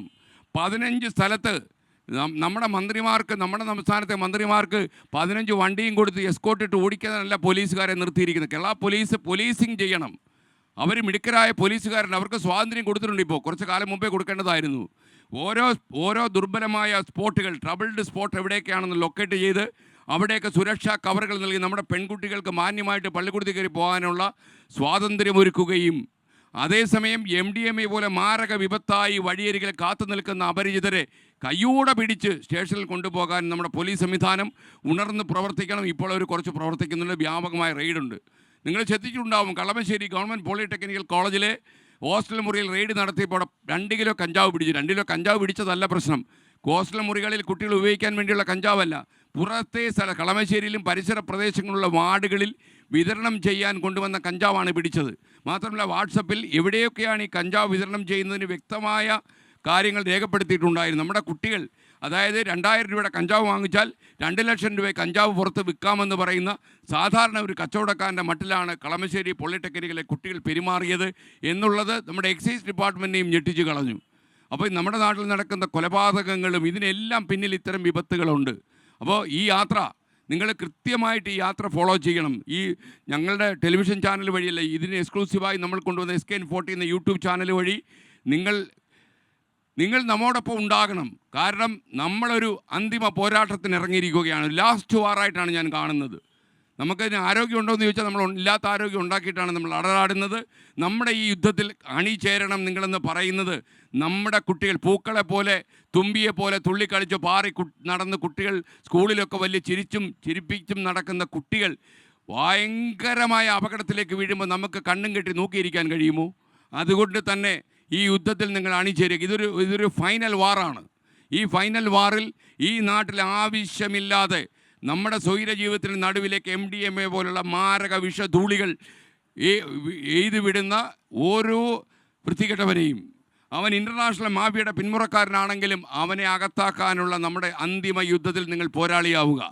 നിങ്ങൾ നമുക്കൊപ്പം ചേരുക. നമുക്ക് വേറെ ഒരു താല്പര്യവുമില്ല. ഈ പോരാട്ടം അവസാനിച്ച് കഴിഞ്ഞാൽ പിന്നെ നമ്മൾ മാളത്തിലേക്ക് പോകും. നമ്മുടെ തീരുമാനം അങ്ങനെയാണ്. അപ്പോൾ നിങ്ങൾ അമ്മമാരൊന്നും പേടിക്കേണ്ട. നമ്മുടെ പോലീസ് സംവിധാനം കരുത്തോടെ ചില അന്വേഷണങ്ങളും റെയ്ഡുകളും തുടങ്ങിയിട്ടുള്ള കുറേ അധികം ആളുകളെ അവർ പിടിച്ചിട്ടുണ്ട്. ഇത് കുറച്ച് മുമ്പേ ചെയ്തിരുന്നെങ്കിൽ കുറച്ചുകൂടി നന്നായേനെ. നമ്മൾ കുറച്ച് ലേറ്റായിപ്പോയി, എന്നാലും നമുക്ക് അടങ്ങിയിരിക്കാൻ കഴിയില്ല. അപ്പോൾ ഒരിക്കൽ കൂടി നിങ്ങളെല്ലാം നമ്മുടെ സുഹൃത്ത് ബെന്നിയൊക്കെ നമ്മളെ ഒരുപാട് സഹായിക്കുന്നുണ്ട്. മാത്രമല്ല ഇത്തരം ഒരു യാത്ര നടത്താൻ ഒരുപാട് ആൾക്കാരുടെ സഹായം എനിക്ക് കിട്ടുന്നു എന്ന് മാത്രമല്ല, നമ്മുടെ വാർത്താ സംഘത്തിൽ 10-75 ആൾക്കാർ സ്റ്റുഡിയോ വിട്ട് ഈ ചൂടും കൊണ്ട് പുറത്തിറങ്ങിയിട്ടുണ്ട്. അപ്പോൾ പുറത്തിറങ്ങിയതിന് ചില ഉദ്ദേശങ്ങളുണ്ട്. ഞങ്ങൾ ഈ യാത്ര അവസാനിപ്പിക്കുമ്പോൾ ഒരു ഏപ്രിൽ 20-ാം തീയതി 30 ദിവസം നമ്മൾ ഈ യാത്ര അവസാനിപ്പിക്കും.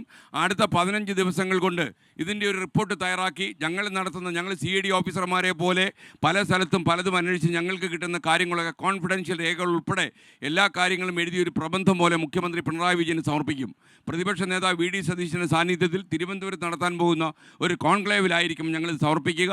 അതിൻ്റെ ജിസ്റ്റ് മാത്രമേ ഞങ്ങൾ പ്രസിദ്ധപ്പെടുത്തൂ. കോൺഫിഡൻഷ്യൽ രേഖകൾ മുഖ്യമന്ത്രി ആഭ്യന്തരമന്ത്രി എന്ന നിലയിൽ അദ്ദേഹം ഏറ്റുവാങ്ങും. അദ്ദേഹം ഒരു ഉറപ്പ് വ്യക്തിപരമായി എനിക്ക് തന്നിട്ടുണ്ട്. അദ്ദേഹത്തിൻ്റെ നിശ്ചിതമായ ഇടപെടലുകൾ ഇതിലുണ്ടാകും. ഒരു പോലീസ് സ്റ്റേഷനിലും കക്ഷി രാഷ്ട്രീയത്തിൻ്റെ പേരിൽ രാഷ്ട്രീയക്കാർ ഭരിക്കാൻ അനുവദിക്കില്ല. MDMAയുടെയോ മറ്റുള്ള രാസലഹരിയുടെയോ കാര്യത്തിൽ ഒരു ശുപാർശയും എൻ്റർടൈൻ ചെയ്യില്ല എന്ന് മുഖ്യമന്ത്രി അസന്നിഗ്ധമായി പറഞ്ഞിട്ടുണ്ട്. അദ്ദേഹത്തിൻ്റെ വാക്കുകളെ വിശ്വസിക്കുന്നു. എല്ലാ ആഴ്ചയിലും ഒരു ദിവസം അദ്ദേഹം കോവിഡ് കാലത്ത് എല്ലാ ദിവസവും പറഞ്ഞതുപോലെ കാര്യങ്ങൾ എവിടെയാണ് എത്തി നിൽക്കുന്നതെന്ന് ജനങ്ങളെ അറിയിക്കുന്ന ഒരു തത്സമയ പ്രക്ഷേപണം കൂടി എല്ലാ വൈകുന്നേരവും തുടങ്ങാമെന്നും അദ്ദേഹം ഒരു അഭിമുഖത്തിൽ ഞാനുമായി സംസാരിക്കുമ്പോൾ അദ്ദേഹം പറഞ്ഞിരുന്നു. ഇതൊക്കെ നിങ്ങൾ കണ്ടു കാണും. അപ്പോൾ ഇങ്ങനെയുള്ള വളരെ ഉത്തരവാദിത്വ ബോധത്തോടെ ഞങ്ങൾ നടത്തുന്ന ഒരു യാത്രയാണിത്. എൻ്റെ ജീവിതത്തിലെ ആദ്യത്തെ പദയാത്രയാണ്. ഒരുപക്ഷെ എൻ്റെ അവസാനത്തെ പദയാത്രയും ഇത് തന്നെയായിരിക്കും. കാര്യം മറ്റൊരു പ്രശ്നം പറഞ്ഞ് ഇനി ഒരു പദയാത്ര ഇറങ്ങാൻ എനിക്ക് സമയം ബാക്കിയില്ല. അതുകൊണ്ട് തന്നെ ഞാൻ ഇനി ഒരു പദയാത്രയുമായിട്ട് ഇറങ്ങുമെന്ന് എനിക്ക് തോന്നുന്നില്ല. പക്ഷേ ഇത് വളരെ ഗൗരവമുള്ള ഒരു പദയാത്രയായതുകൊണ്ട് മാത്രമാണ് ഞാൻ ഇങ്ങനെ ഒരു പോരാട്ടത്തിന് ഇറങ്ങുന്നതും. കാരണം നിങ്ങൾക്കറിയുന്ന പോലെ അത്യാവശ്യത്തിൽ കൂടുതൽ ജോലി ഓഫീസിലുള്ള ഒരാളാണ്. 30 ദിവസം ആ ജോലിയെല്ലാം ഉപേക്ഷിച്ച് വെയിലേക്കുന്നതും മഴയേക്കുന്നതൊന്നും അല്ല പ്രശ്നം, ഇങ്ങനെ ഇറങ്ങി നടക്കുന്നത്. അപ്പോൾ ഈ ഇറങ്ങി നടക്കുമ്പോൾ ഞാൻ തിരിഞ്ഞു നോക്കുമ്പോൾ വലിയൊരു ജനസാഗരം എൻ്റെ പിന്നിൽ വേണം. എനിക്ക് കരുത്താർജിക്കാൻ വേണ്ടിയല്ല, എൻ്റെ മുന്നിൽ കുറേ ശക്തികൾ നിൽപ്പുണ്ട്. ഈ ലോകത്തെ ഏറ്റവും വലിയ മാഫിയ, നമ്മൾ ഈ ഡൂക്ലി കൊച്ചു പിച്ചാത്തിയായിട്ട് നടക്കുന്ന ആളെ മാഫിയ, അവനൊന്നും അല്ല മാഫിയ. അവനൊക്കെ ഒരു കാര്യമില്ല, അവനൊക്കെ ഒന്ന് ഊതിയാ പറക്കുന്ന ജന്മങ്ങളാണ്. അവനല്ല മാഫിയ. അവൻ ഞാൻ സാറ്റലൈറ്റ് ഫോണുമൊക്കെ വെച്ചിട്ട് ഏതോ രാജ്യത്തിരുന്ന് ഈ കേരളത്തെ കുട്ടിച്ചോറാക്കാൻ വേണ്ടി തീരുമാനമെടുത്ത മാഫിയ സംഘങ്ങളുണ്ട്. ഞാനിപ്പോൾ ഈ പ്രസംഗിതൊക്കെ അവൻ കേട്ടുകൊണ്ടിരിക്കുകയായിരിക്കും. നിനക്കുള്ള പണി ഞാൻ വെച്ചിട്ടുണ്ടെന്ന് അവിടെ ഇരുന്ന് അവൻ പറയുന്നുണ്ടാവും. പക്ഷേ അവനെയാണ് നമ്മൾ തേടി പിടിക്കേണ്ടതും അവനെയാണ് നമ്മൾ കയ്യാമം വയ്ക്കേണ്ടതും.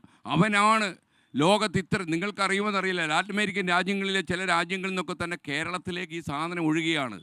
നമ്മൾ ഈ ഇടയ്ക്ക് ടാൻസാനിയിൽ നിന്ന് വന്നൊരു വിദ്യാർത്ഥിനിയെയും പോലീസ് ഇവിടെ പിടിച്ചുകൊണ്ട് വന്നു. ഈ MDMA രാസലഹരി ഇവിടെ കൊണ്ടുവന്നതിന് വെളിയിൽ പോയി പിടിച്ചുകൊണ്ട് വന്നവർ.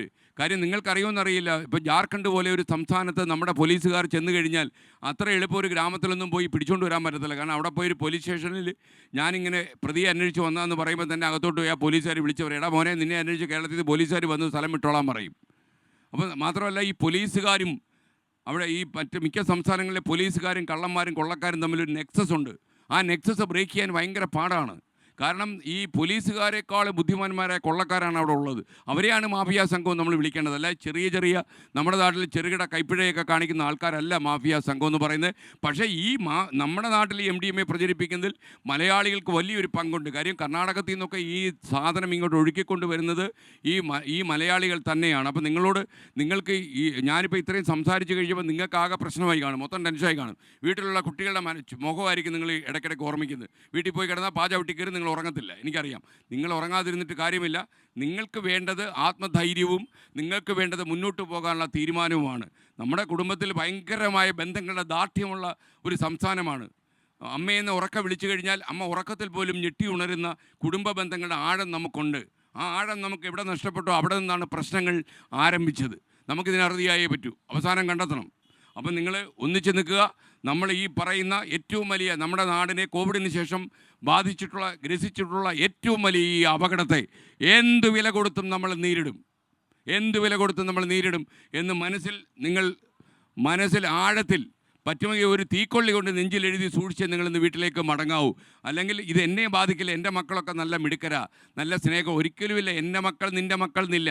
ഇതേത് കുട്ടിയെയും കേരളത്തിൽ ബാധിക്കാം. കാര്യം ഈ കുട്ടികളെ ചൂഴ്ന്നു നിൽക്കുന്ന ഈ MDMA എന്ന് പറയുന്ന ലഹരിയുടെ ആകർഷണം എന്ന് പറഞ്ഞാൽ ഏത് വീട്ടിലെ കുട്ടിയെയും പിടിച്ചെടുക്കുമെന്നുള്ളതാണ്.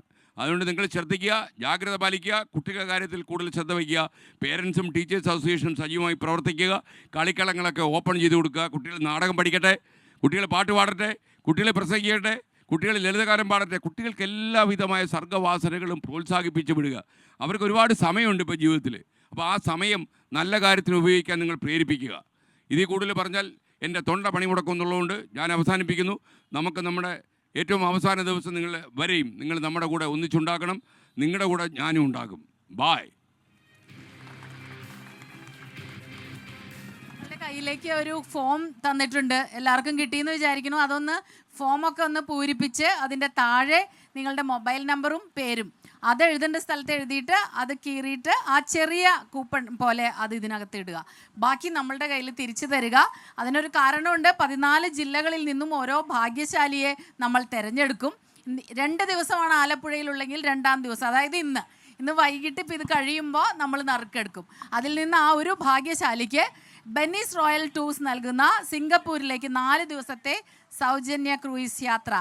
ഒരു ചേട്ടൻ യെസ്, അത് പറയാൻ വേണ്ടി വന്നു. ആ ചേട്ടനൊന്ന് SKN സാറിന് ആ ചേട്ടൻ്റെ സ്നേഹം. ചേട്ടൻ്റെ പേരെന്താ? എൻ്റെ പേര് ജയധരൻ. ഇവിടെ അടുത്തുള്ളതാ? ഞാൻ തിരുനെല്ലൂരുകളാണ്, ചേർത്തല. ആണോ? ഞാൻ ചേർത്തല താലൂക്ക് ശ്രീനാരായണ മഹാസമാധിനത്തിൻ്റെ വൈസ് ചെയർമാനാണ്. ഞങ്ങളുടെ ചെയർമാൻ ചാരങ്ങാട്ട് വിജയഘോഷാണ്. ഞങ്ങൾ നല്ല ജീവകാരുണ്യ പ്രവർത്തനങ്ങൾ നടത്തിക്കൊണ്ടിരിക്കുന്നവരാണ്. ഇവിടെ നമ്മുടെ തിരുനെല്ലുവേലി പിന്നെ നേത്ര ചികിത്സാ ക്യാമ്പ് ഞങ്ങൾ എല്ലാ 2-ാം ശനിയാഴ്ചയും നടത്തിക്കൊണ്ടിരിക്കുന്നു. 35,000 പേർക്ക് ഞങ്ങൾ കാഴ്ചകൾ നൽകിയിട്ടുണ്ട്. ഒരു 5 ലക്ഷം പേരുടെ ചികിത്സ നടത്തിയിട്ടുണ്ട്. ശരി ചേട്ടാ, അപ്പോൾ ലഹരിക്കെതിരെയാണ് നമ്മളുടെ ഒരു യാത്ര. ഈ ലഹരിക്കെതിരെ പോരാടിക്കൊണ്ട് ജീവൻ മരണ പോരാട്ടത്തിന് ഇറങ്ങിയിരിക്കുന്ന SKN ഞാൻ എൻ്റെ ഉപഹാരം സമർപ്പിച്ചു. Thank you.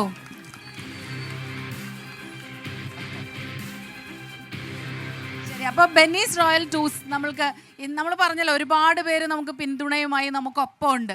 അപ്പോൾ നിങ്ങൾക്ക് ഈ സിംഗപ്പൂർ യാത്ര, സൗജന്യ യാത്ര ഒരുക്കുന്നത് അദ്ദേഹമാണ്. അദ്ദേഹം MD ആണ് ഈ ബെന്നീസ് റോയൽ ടൂർസിൻ്റെ, ബെന്നി പണിക്കുളങ്ങര. 2 വാക്ക് നമ്മുടെ ഈ ക്യാമ്പയിനെ കുറിച്ച് പറയാം. ഓക്കെ, SKN ഇവിടെ കൂടിയിരിക്കുന്ന നമ്മുടെ പ്രിയ സുഹൃത്തുക്കളെ, ഇങ്ങനെ വലിയ ഒരു മഹായജ്ഞം SKNൻ്റെ അദ്ദേഹത്തിൻ്റെ ജീവിതത്തിൽ, അദ്ദേഹത്തിൻ്റെ ജോലി സംബന്ധമായ ജീവിതത്തിൽ അദ്ദേഹം 40 വർഷം പിന്നിടുന്നതിൻ്റെ ഭാഗമായി അദ്ദേഹം മുന്നിൽ കണ്ട വലിയ ഒരു വിപത്തിനെതിരെ അദ്ദേഹം ഇപ്പോൾ അണിചേർന്നിരിക്കുകയാണ്. യഥാർത്ഥത്തിൽ ഞാൻ ബെന്നീസ് റോയൽ ടൂർസ് എന്ന കമ്പനിയുടെ മാനേജിംഗ് ഡയറക്ടറാണ്. കൊച്ചി ആസ്ഥാനമായി പ്രവർത്തിക്കുന്ന ഒരു കമ്പനിയാണ്. ഒരുപാട് യാത്രകൾ സ്ഥിരമായിട്ട് ചെയ്യുന്ന വ്യക്തിയാണ്. 100-ൽ പല രാജ്യങ്ങളിലേക്കും ഞാൻ യാത്ര പോയിട്ടുണ്ട്. പക്ഷേ ഞാൻ കണ്ടതിൽ ഏറ്റവും സുന്ദരമായ ഒരു സ്ഥലം അത് നമ്മുടെ കേരളം തന്നെയാണ്. അതുകൊണ്ട് തന്നെയാണ് ഈ കേരളത്തെ ഗോഡ്സ് ഓൺ കൺട്രി എന്ന വാക്ക്, ആരാണ് ഈ വാക്കിട്ടതെന്ന് എനിക്കറിയില്ല. എന്തായാലും ഇട്ട വ്യക്തിയെ നമ്മളൊന്ന് നമിച്ചു. കാരണം അത്രയ്ക്ക് സുന്ദരമായ, ഇത്രമാത്രം സമൃദ്ധിയുള്ള, ഇത്രമാത്രം നല്ല ജനതയുള്ള ഒരു രാജ്യം, ഒരു സ്ഥലം ഇങ്ങനെ നശിക്കുന്നു എന്ന് മനസ്സിലാക്കിയപ്പോൾ നമുക്ക് ഇങ്ങനെയുള്ള ഒരു വലിയ വിപത്തിനെതിരെ അദ്ദേഹത്തിൻ്റെ ഈ 40 വർഷത്തെ അദ്ദേഹത്തിൻ്റെ ജീവിതത്തിൽ അദ്ദേഹം ജോലി ജീവിതത്തിൽ അദ്ദേഹം തിരഞ്ഞെടുത്ത ആ സമയം ജനത്തിനോടൊത്ത് ഈ മഹാവിപത്തിനെതിരെ അദ്ദേഹം പോരാടുന്നതിന് വേണ്ടിയിട്ട് എല്ലാം ഒന്നിപ്പിക്കുന്നതിന് വേണ്ടിയിട്ട് അദ്ദേഹം നടത്തിയ ഈ വലിയ യജ്ഞത്തിന് ഞങ്ങളുടെ വലിയ പിന്തുണയാണ് ഞങ്ങൾ വാഗ്ദാനം ചെയ്തിട്ടുള്ളത്. അതിൻ്റെ ഭാഗമായിട്ടാണ് ഞങ്ങളിവിടെ എത്തിച്ചേർന്നിരിക്കുന്നത്. ആ യാത്രയ്ക്ക് അദ്ദേഹം നൽകുന്ന വലിയ സ്വീകാര്യത, യാത്രയ്ക്ക് വലിയ സ്വീകാര്യത കിട്ടിക്കഴിഞ്ഞു. ഇന്ന് ജനം മുഴുവനും അത് നെഞ്ചിലേറ്റി കഴിഞ്ഞു. രാഷ്ട്രീയ പാർട്ടികളല്ല, ഗവൺമെൻറ്റല്ല, എല്ലാവരും വലിയ വിധത്തിലുള്ള ഈ ആപത്തിനെ അദ്ദേഹം ചൂണ്ടിക്കാണിച്ച ഈ ആപത്തിനെ തിരിച്ചറിഞ്ഞു കഴിഞ്ഞു. ഇപ്പോൾ ഞാൻ ചോദിക്കുകയായിരുന്നു, ഇത്ര ദിവസം യാത്ര ചെയ്ത് വയ്യാണ്ടായോ, ബുദ്ധിമുട്ടുണ്ടോ എന്നൊക്കെ ഞാൻ ചോദിക്കുകയും ചെയ്തു. കാരണം ഇത് ചെറിയൊരു കാര്യമല്ല. ഈ ഓരോ ദിവസവും ഈ തിരുവനന്തപുരം വരെ കാസർഗോഡ് വരെയുള്ള ഈ വലിയ യാത്രയിൽ ജനങ്ങളുമായി സംവേദിച്ച് ജനങ്ങളിൽ ഒരുവനായി അദ്ദേഹം ഈ ഒരു കാര്യം അദ്ദേഹം ചെയ്യുന്നതിനായി മുന്നോട്ടിറങ്ങിയത് തന്നെ വലിയ കാര്യമാണ്. കാരണം എനിക്ക് വ്യക്തിപരമായി അദ്ദേഹത്തിന് അറിയാം, അദ്ദേഹം ഹൃദയത്തിൽ നന്മയുള്ള ഒരു വ്യക്തികൾക്ക് മാത്രമേ ഇങ്ങനെ ചിന്തിക്കാൻ പോലും പറ്റുള്ളൂ. കാരണം അദ്ദേഹത്തിൻ്റെ നല്ലൊരു സമയം ഇങ്ങനെ മറ്റുള്ളവർക്ക് വേണ്ടി, ജനതയ്ക്ക് വേണ്ടിയിട്ട്, പ്രത്യേകിച്ച് ഇങ്ങനെ ആപത്ത് തിരിച്ചറിഞ്ഞ് അതിനുവേണ്ടി മുന്നിട്ടിറങ്ങാൻ മഹാമനസ്കത എപ്പോഴും ഹൃദയത്തിലെ നന്മയുള്ള വ്യക്തികൾക്ക് മാത്രമേ സാധിക്കുകയുള്ളൂ. ആ നന്മയെ തിരിച്ചറിഞ്ഞുകൊണ്ടാണ് സാധിക്കുന്ന വിധത്തിൽ ഞങ്ങളും ഈ പങ്കാളിയത്. ഞങ്ങൾ പറയുന്നു, നിങ്ങൾ ഇതിന് പകരം ഇതുപോലുള്ള കുട്ടികൾ നശിക്കുന്ന സാഹചര്യം തിരിച്ചറിയണം. ഇപ്പം ഞങ്ങൾ കൊച്ചിയിൽ നിന്നാണ് ഞങ്ങൾ വരുന്നത്. കൊച്ചിയിൽ അനവധി കുട്ടികൾ അവിടെ പഠിക്കുകയും താമസിക്കുകയും ചെയ്യുന്നുണ്ട്. നിങ്ങൾ അവരെ ശ്രദ്ധിക്കണം. അതുപോലെ തന്നെ അതിനേക്കാൾ ഉപരി നാം ഭയപ്പെടുന്ന ഈ MDA മുതലായ സാധനം നമ്മുടെ വീട്ടുമുറ്റത്ത് എത്തിയിരിക്കുന്നു എന്ന കാര്യം തന്നെയാണ്. നമ്മുടെ സ്കൂളുകളിലായാലും മല്ലതിലായാലും ഇങ്ങനെയുള്ള വലിയ ആപത്തിനെതിരെ നമ്മൾ ഒറ്റക്കെട്ടായി മുന്നേറണം. അതുപോലെ തന്നെ ഇങ്ങനെയുള്ള സാഹചര്യത്തിലേക്ക് നമ്മുടെ നാട് കൂടുതൽ വികസിക്കുന്ന വിധത്തിൽ നമ്മൾ മറ്റുള്ള ഈ ലഹരി പോലെ തന്നെ നമുക്ക് ആനന്ദം നൽകുന്ന യാത്രകളും അങ്ങനെയുള്ള മറ്റു മേഖലകളും നാം കണ്ടെത്തണം എന്നുള്ളത് തന്നെയാണ് നമ്മൾ ആഗ്രഹിക്കുന്നത്. അതുകൊണ്ട് ഞങ്ങൾ പറയുകയാണ്, യാത്രയാണ് ലഹരി. നിങ്ങൾ യാത്രയെ പരിപോഷിപ്പിക്കണം, യാത്ര ചെയ്യണം. നമ്മുടെ നാടിനെ തന്നെയും നമ്മൾ ഭംഗിയായ വിധത്തിൽ നമുക്ക് വലിയ ഒരു പ്രൊജക്റ്റും നമ്മുടെ മനസ്സിലുണ്ട്. അതിന് ഭാഗമായിട്ടാണ് ഇങ്ങനെ ഒരു യാത്രയെ പരിപോഷിപ്പിക്കുന്നതിന് ഭാഗമായിട്ടാണ് ഇങ്ങനെ ഒരു ഇതുമായി ഞങ്ങൾ മുന്നോട്ട് വന്നത്. അത് കൊച്ചിയിൽ നിന്നും സിംഗപ്പൂർ എത്തിച്ചേർന്ന് സിംഗപ്പൂരിലെ ഉള്ള ഒരു 3 ദിവസത്തെ ക്രൂയിസാണ് ഞങ്ങൾ വാഗ്ദാനം ചെയ്യുന്നത്. 1 ലക്ഷം രൂപ വരെയുള്ള ഇത്തിരി എക്സ്പെൻസീവ് ആയിട്ടുള്ള കാര്യമാണ്. കാരണം SKN ആൾ വലിയ ആളാണല്ലോ. അതുകൊണ്ട് ചെറിയ കാര്യം നമുക്ക് കൊടുക്കാൻ പറ്റില്ലല്ലോ.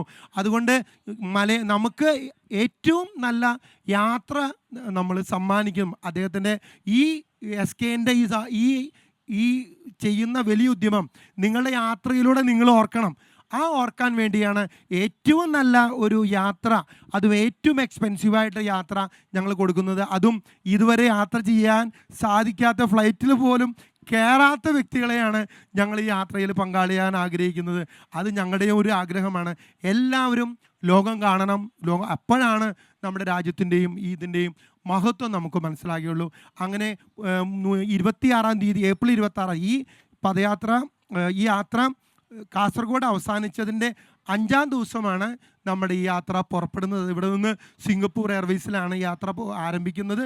അത് സിംഗപ്പൂർ എയർവേസിൽ നമ്മൾ സിംഗപ്പൂർ ഇറങ്ങി അവിടെ നിന്ന് ലോകത്തിലെ ഏറ്റവും വലിയ അത്യാഡംബര ക്രൂയിസിലാണ് ഞങ്ങൾ യാത്ര ഒരുക്കുന്നത്.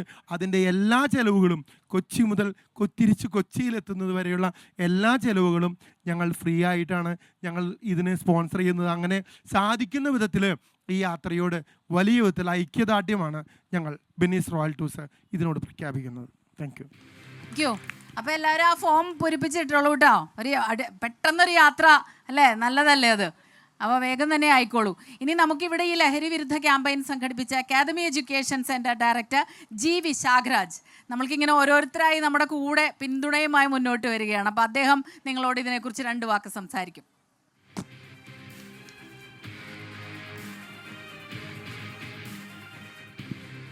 എൻ്റെ പേര് G. വിശാഖരാജ്. ഞാൻ തുറവൂരിൻ്റെ ഒരു കൊച്ചു വിദ്യാഭ്യാസ സംസ്കാരത്തിന് തുടക്കമിടാൻ ശ്രമിക്കുന്ന ഒരു വ്യക്തിയാണ്. SKN ഇവിടെ പറഞ്ഞു, കേരളത്തിലും ഇന്ത്യയിലും ഏറ്റവും കൂടുതൽ വിപ്ലവകരമായിട്ടുള്ള മാറ്റം വരുത്തുന്നത് ഒന്ന് IT ആണ്, രണ്ടാമത്തത് അതുപോലെ തന്നെ വികസനമാണ് എന്നൊക്കെ പറഞ്ഞു. ഈ IT-യും അതുപോലെ തന്നെ അതിനൊപ്പം തന്നെ കുടപിടിക്കുന്ന മറ്റു കാര്യങ്ങൾക്കൊപ്പം തന്നെ നമുക്ക് മുന്നിൽ നിർത്താവുന്ന ഏറ്റവും പ്രധാനപ്പെട്ടൊരു കാര്യമാണ് വിദ്യാഭ്യാസം. ഏറ്റവും വലിയ കച്ചവടം IT ആണെന്ന് SKN പറഞ്ഞപ്പോൾ ഏറ്റവും വലിയ കച്ചവടം നവീന ഇന്ത്യയിൽ വിദ്യാഭ്യാസമാണ് എന്ന് പറയേണ്ടി വരുന്ന ഒരു കാലഘട്ടത്തിലാണ് നമ്മൾ ജീവിക്കുന്നത്. SKN ഇപ്പോൾ ഇവിടെ സൂചിപ്പിച്ചു, ലഹരിക്കെതിരെ പോരാടാനായി തിരുവനന്തപുരം മുതൽ കാസർഗോഡ് വരെ നീണ്ടു നിൽക്കുന്ന വലിയൊരു പോരാട്ട യജ്ഞം SKN ഇവിടെ നടത്തുകയാണ്. പക്ഷേ എവിടെയാണ് നമ്മൾ തുടങ്ങേണ്ടത്? കുറച്ച് മുമ്പ് ഞാൻ പറഞ്ഞു, ഏറ്റവും വലിയ കച്ചവടം വിദ്യാഭ്യാസമാണ്. കോവിഡിന് ശേഷം ആ ഒരു കച്ചവട ശൃംഖല ഓൺലൈൻ വിദ്യാഭ്യാസത്തിലൂടെ കോടികൾ കൊയ്യുന്ന ഒരു വലിയ മഹാ കച്ചവടമായിട്ട് മാറിയ ഒരു കാഴ്ച നമ്മൾ കണ്ടു. ശരിക്കും ഒരു കുട്ടിയെ മനസ്സിലാക്കുന്നിടത്ത് നിന്നാണ് ശരിയായ വിദ്യാഭ്യാസം തുടങ്ങുന്നത് എന്ന് ഞാൻ വിശ്വസിക്കുന്നു. ആ വിശ്വാസത്തിൽ നിന്നാണ് ഈ ഒരു അക്കാദമി എഡ്യൂക്കേഷൻ സെൻറ്റർ എന്നൊരു സ്ഥാപനം ഇവിടെ പിറവിയെടുക്കുവാനുള്ള കാരണവും. മറ്റു ജോലികളിൽ നിന്ന് അധ്യാപനം ഏത് രീതിയിൽ വ്യത്യാസപ്പെട്ടിരിക്കുന്നു എന്ന ഒരാളോട് ചോദിച്ചു. ഏത് രീതിയിലാണ് അധ്യാപനം വ്യത്യാസപ്പെട്ടിരിക്കുന്നത്? മറ്റു സർക്കാർ ഉദ്യോഗങ്ങളെല്ലാം ജീവനില്ലാത്ത വസ്തുക്കളുമായാണ് നമ്മൾ മല്ലിടുന്നത്, ഫയലുകളുമായി മല്ലിടുകയാണ്.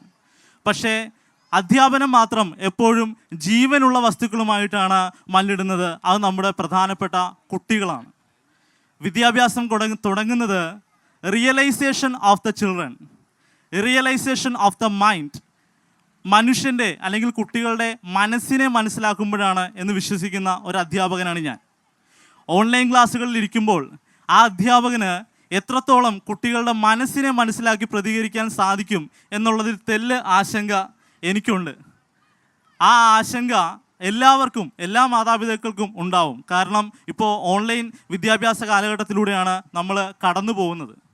ഒരു കുട്ടിയെ വ്യക്തമായി മനസ്സിലാക്കണമെങ്കിൽ തീർച്ചയായും അവനെ നമ്മളുടെ കയ്യിൽ കിട്ടിയിരിക്കണം. എൻ്റെ കുറച്ച് കുഞ്ഞുങ്ങൾ ഇവിടെ എത്തിയിട്ടുണ്ട് SKN കാണുവാനായിട്ട്. ഒന്ന് മുൻപോട്ട് വന്നു കഴിഞ്ഞാൽ SKN ഒരു ഷെയ്ക്ക് ഹാൻഡ്, ഒരു ഹസ്തദാനം SKN നൽകണമെന്ന് രാവിലെ തൊട്ട് പറഞ്ഞ് എൻ്റെ പുറകെ നടക്കുകയാണ് എല്ലാവരും. ഒന്ന് ഫ്രണ്ടിലേക്ക് വരാമോ? എൻ്റെ എല്ലാ കുഞ്ഞുങ്ങളും, അക്കാദമിയുടെ എല്ലാ കുഞ്ഞുങ്ങളും ഒന്ന് ലഹരി വിരുദ്ധ ക്യാമ്പയിൻ്റെ പ്ലക്കാർഡ്സ് ഒക്കെ ആയിട്ട് അവർ രാവിലെ തൊട്ട് SKN നോക്കി നിൽക്കുകയാണ്.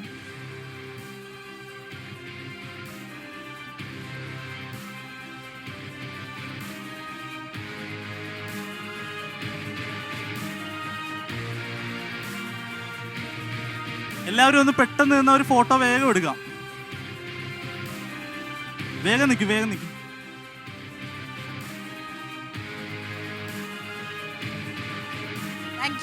Thank you. അപ്പോൾ ഫോട്ടോ സെഷൻ ഒന്ന് നിന്നിട്ട് അക്കാദമി എഡ്യൂക്കേഷണൽ സെൻ്റർ ആണ്, അവിടെ ഫോട്ടോ സെഷൻ നടക്കട്ടെ. അപ്പോൾ ജില്ലാ പഞ്ചായത്ത് അംഗം അനന്തു രമേശ് കൂടി 2 വാക്ക് നമ്മളോട് സംസാരിക്കും. അദ്ദേഹം ഇവിടെ പരിസരത്തുണ്ടെന്നാണ് ഞാൻ മനസ്സിലാക്കുന്നത്.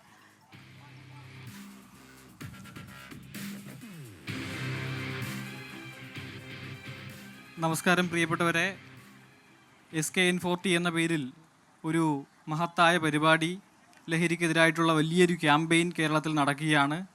ഈ ക്യാമ്പയിന് ഞങ്ങളുടെ നാടിൻ്റെ, തുറവൂരിൻ്റെ, അരൂരിൻ്റെ ഒക്കെ ഒരു പിന്തുണയും ഐക്യദാർഢ്യവും ഒക്കെ അറിയിക്കുന്നതിന് വേണ്ടിയിട്ടാണ് ഞങ്ങളെല്ലാവരും ഇന്നിവിടെ സന്നിഹിതരായിട്ടുള്ളത്.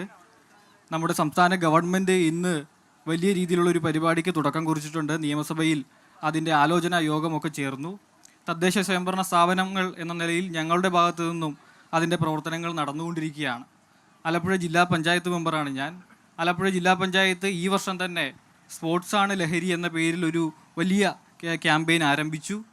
സ്കൂൾ വിദ്യാർത്ഥികളെ പങ്കെടുപ്പിച്ചുകൊണ്ട് ഈ ലഹരിക്കെതിരായിട്ടുള്ള ഏറ്റവും വലിയ പോരാട്ടം എന്നുള്ളത് അത് പ്രസംഗങ്ങളോ അല്ലെങ്കിൽ ബോധവൽക്കരണ ക്ലാസ്സുകളോ അല്ലാതെ അവരെ കൂടുതൽ എൻ്റർടൈൻ ചെയ്യിപ്പിക്കുന്ന മറ്റു കാര്യങ്ങളിലേക്ക് അവരെത്തിക്കുക എന്നുള്ളതാണ് ഞങ്ങൾ വിശ്വസിക്കുന്നത്. അതിൻ്റെ ഭാഗമായിട്ടാണ് സ്പോർട്സാണ് ലഹരി എന്ന ഒരു ക്യാമ്പയിൻ ആരംഭിച്ചത്. എന്നാൽ ഇപ്പോൾ ഈയിടെയായിട്ട് കൂടുതൽ വാർത്തകൾ വന്ന, കൂടുതൽ പ്രശ്നങ്ങൾ ഉണ്ടായിക്കൊണ്ടിരിക്കുന്ന ഒരു സാഹചര്യത്തിൽ അത് വിപുലപ്പെടുത്തിക്കൊണ്ട് കുറച്ചധികം പ്രവർത്തനങ്ങൾ സ്പോർട്സിൽ മാത്രം കേന്ദ്രീകരിക്കാതെ സർഗോത്സവങ്ങൾ, അതേപോലെ തന്നെ കൗൺസിലേഴ്സിന് വേണ്ടിയിട്ടുള്ള പ്രത്യേക പരിപാടികൾ ഉൾപ്പെടെ ഏറ്റെടുത്തുകൊണ്ടാണ് ആലപ്പുഴ ജില്ലാ പഞ്ചായത്ത് ലഹരിക്കെതിരായിട്ടുള്ളൊരു പോരാട്ടത്തിൽ ഭാഗമായി മാറുന്നത്.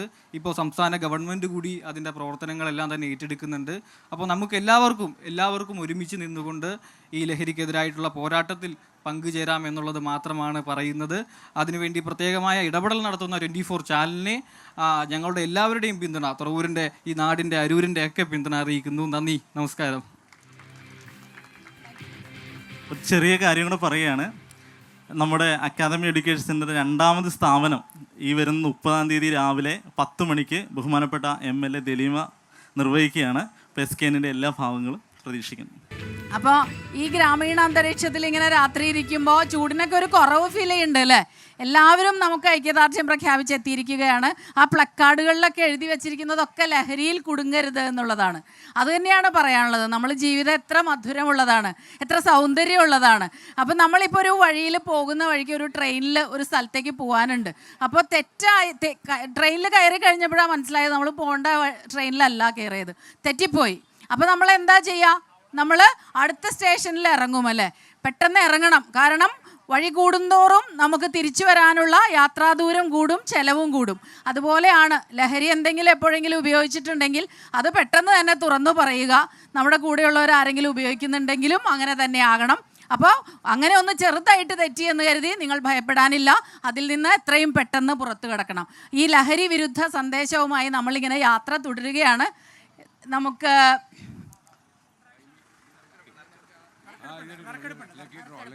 നമ്മുടെ നേരത്തെ പറഞ്ഞല്ലോ ആ നറുക്കെടുപ്പ്. ആലപ്പുഴ ജില്ലയിൽ 2 ദിവസമായി ഈ ഒരു പരിപാടിയോടുകൂടി ഇത് ഇന്ന് തീരുകയാണ്. നാളെ അടുത്ത ജില്ലയിലേക്ക് നമ്മൾ കടക്കും. കോട്ടയത്തേക്കാണ്, വൈക്കത്താണ് നാളെ രാവിലെ നമ്മൾ തുടങ്ങുന്നത്. അപ്പോൾ ഇന്നിപ്പോൾ ആ നറുക്കെടുപ്പ് ഭാഗ്യശാലിക്ക് 14 ജില്ലകളിൽ നിന്നും ഓരോ ഭാഗ്യശാലികളെ നമ്മൾ കണ്ടെത്തുന്നുണ്ട്. അപ്പോൾ ആലപ്പുഴ ജില്ലയിൽ നിന്നുള്ള ഭാഗ്യശാലി ആരാണ്, ആർക്കാണ് ആ സിംഗപ്പൂർ യാത്ര, അതിപ്പോൾ അറിയാൻ പറ്റും.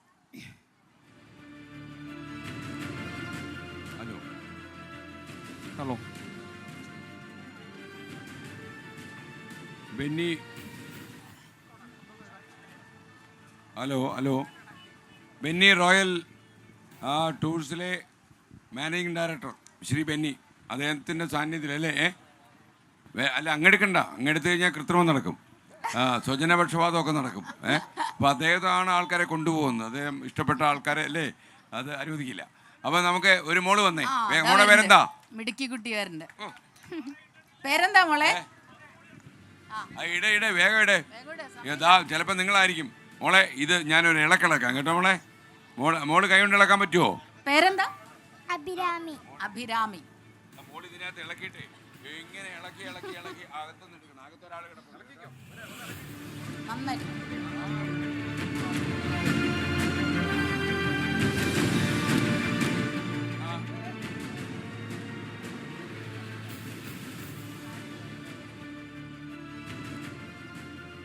അങ്ങനെ വായിച്ചു. അങ്ങനെ കണ്ണാടിയില്ല, വായിക്കാൻ പറ്റുന്നത് ഇല്ല. ഗ്രേസ് ബിജോ ഉണ്ടോ ഇവിടെ? ആള് ഇവിടെ ഇല്ല. ഗ്രേസ് ബിജോ നമ്പർ വിളിച്ചു. ആ,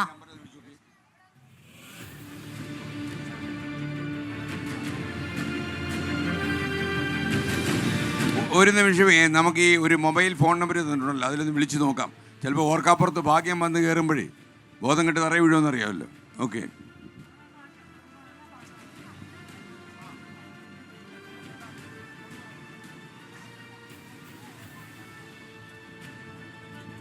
മൈക്ക് കൊടുത്തേക്കണം. സ്പീക്കർ ഫോണാന്ന് ആദ്യം പറയണം, ചീത്ത വിളിക്കരുത് അല്ലേ?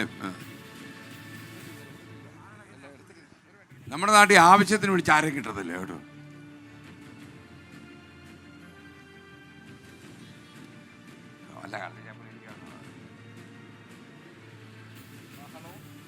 ഇത് ഗ്രേസ് ബിജോ ആണോ? ഗ്രേസ് ബിജോ, ഗ്രേസ് മാഡം ആണോ സംസാരിക്കുന്നത്? ശരി, ഇത് ഈ 24-ന്റെ പരിപാടിയിൽ പങ്കെടുക്കാനെന്ന് വന്നിരുന്നോ? തുറവൂർ എവിടെയാ വന്നത്? ഇന്നലെ വന്നിരുന്നു. എവിടെയാ വന്നിരുന്നത്?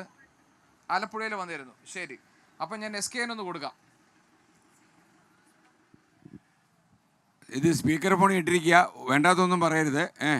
അപ്പോൾ നമ്മളെ നറുക്കെടുത്തപ്പോൾ കൺഗ്രാജുലേഷൻസ്, താങ്കളുടെ പേരാ വന്നത്.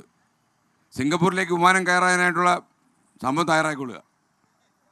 സന്തോഷമായോ? ആ, ഞാൻ വിചാരിച്ചു ഫോൺ വെച്ചിട്ട് പോയെന്ന്. അപ്പോൾ എന്തായാലും സന്തോഷം. നമ്മുടെ ആ 1,00,000 രൂപയോളം ചിലവാക്കി മഹാമനസ്കനായ നമ്മുടെ ശ്രീ ബെന്നിയൊക്കെ ഇവിടെ ഉണ്ട്. അപ്പോൾ എന്തായാലും ഈ ആലപ്പുഴ ജില്ലയിൽ നിന്നുള്ള ഭാഗ്യവതി താങ്കളാണ്. പാസ്പോർട്ടുണ്ടോ?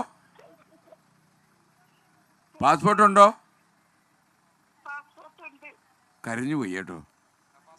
പാസ്പോർട്ടുണ്ട്, കരഞ്ഞുകൊണ്ട് പറയാ. ഇന്ത്യൻ പാസ്പോർട്ട് തന്നെയല്ലേ, പിന്നെ എന്തിനാ കരയുന്നേ? ഓക്കെ, അപ്പോൾ ഒരു കാര്യം ചെയ്യാം, റെഡി ആയിക്കോളുക. വീട്ടിൽ വേറെ ആരാ ഉള്ളത് ഇപ്പോൾ? ഭർത്താവിൻ്റെ പള്ളക്ക് ഒരു കുത്ത് കൊടുത്തിട്ട് പറ, നമ്മൾ സിംഗപ്പൂരിൽ പോകാമെന്ന് പറ കേട്ടോ. ഓക്കെ, സിംഗപ്പൂരിലേക്ക് പോകണം. പുള്ളിയോട് പറഞ്ഞോ? ആൾ മുൻകോപിയൊന്നും അല്ലല്ലോ. എങ്കിൽ പറഞ്ഞോ, ലോകമായിട്ട് പറഞ്ഞോ. Okay, thank you. ഒരിക്കൽ കൂടി അഭിനന്ദനങ്ങൾ. അപ്പോൾ നമ്മൾ മറ്റുള്ള വിവരങ്ങളൊക്കെ നമ്മൾ നമ്മുടെ ഓഫീസിൽ നിന്ന് അറിയിക്കും. ഓക്കെ, ഭാഗ്യവതിയാണ്. നാളെ പോയി സർക്കാരിൻ്റെ ലോട്ടറി കൂടെ എടുക്കണം. ഭാഗ്യവതിയാണോ എന്ന് ചോദിക്കുന്നു. ഭാഗ്യവതിയാണല്ലോ, അല്ലെങ്കിൽ പിന്നെ ഇത് കിട്ടും. ഇപ്പോൾ എത്ര ആയിരം പേരാ ഇതിനകത്ത് കുറിച്ചിട്ടത്. അപ്പോൾ ഭാഗ്യവതി ഭാഗ്യവതിയാണ്. മാത്രമല്ല ഭർത്താവിൻ്റെ മുമ്പിൽ 10 ദിവസം ഞെളിഞ്ഞ് നടക്കാം. ഷൈൻ ചെയ്തോ കേട്ടോ. Okay, thank you. പുള്ളിക്ക് സംസാരിക്കാൻ പറ്റുന്നില്ല, ഇമോഷണലായി പോയി. ഒരു 10 കോടി അടച്ചതിൻ്റെ ഒരു ഇഫക്റ്റാണ് ഈ ടൂറിന്. അപ്പം MDക്ക് എന്തായാലും സന്തോഷമായല്ലോ. പിന്നെന്താ സന്തോഷമായി. ഓക്കെ, അപ്പം നമുക്ക് അപ്പോൾ മോളെ, താങ്ക് യു മോളെ. മോളാണ് അവർക്കൊരു ഭാഗ്യം കൊണ്ടു കൊടുത്തത് കേട്ടോ. പോക്കെ 1,00,000 രൂപയുടെ ഭാഗ്യം കൊടുത്തിട്ട്. അപ്പോൾ ഇനിയിപ്പോൾ നമുക്ക് നിങ്ങളിങ്ങനെ കൈവച്ച് അല്ലെങ്കിൽ ഇങ്ങനെ കൈവച്ച് ഏതാ സൗകര്യം? അതെ, ഓക്കെ. അപ്പോൾ പ്രതിജ്ഞ, ലഹരിക്കെതിരെയുള്ള പ്രതിജ്ഞയാണ്. എൻ്റെ കേരളം എനിക്കെന്നും അഭിമാനം. സമൂഹത്തിലെ ദുഷ്പ്രവണതകൾ എന്നെ ആശങ്കപ്പെടുത്തുന്നു.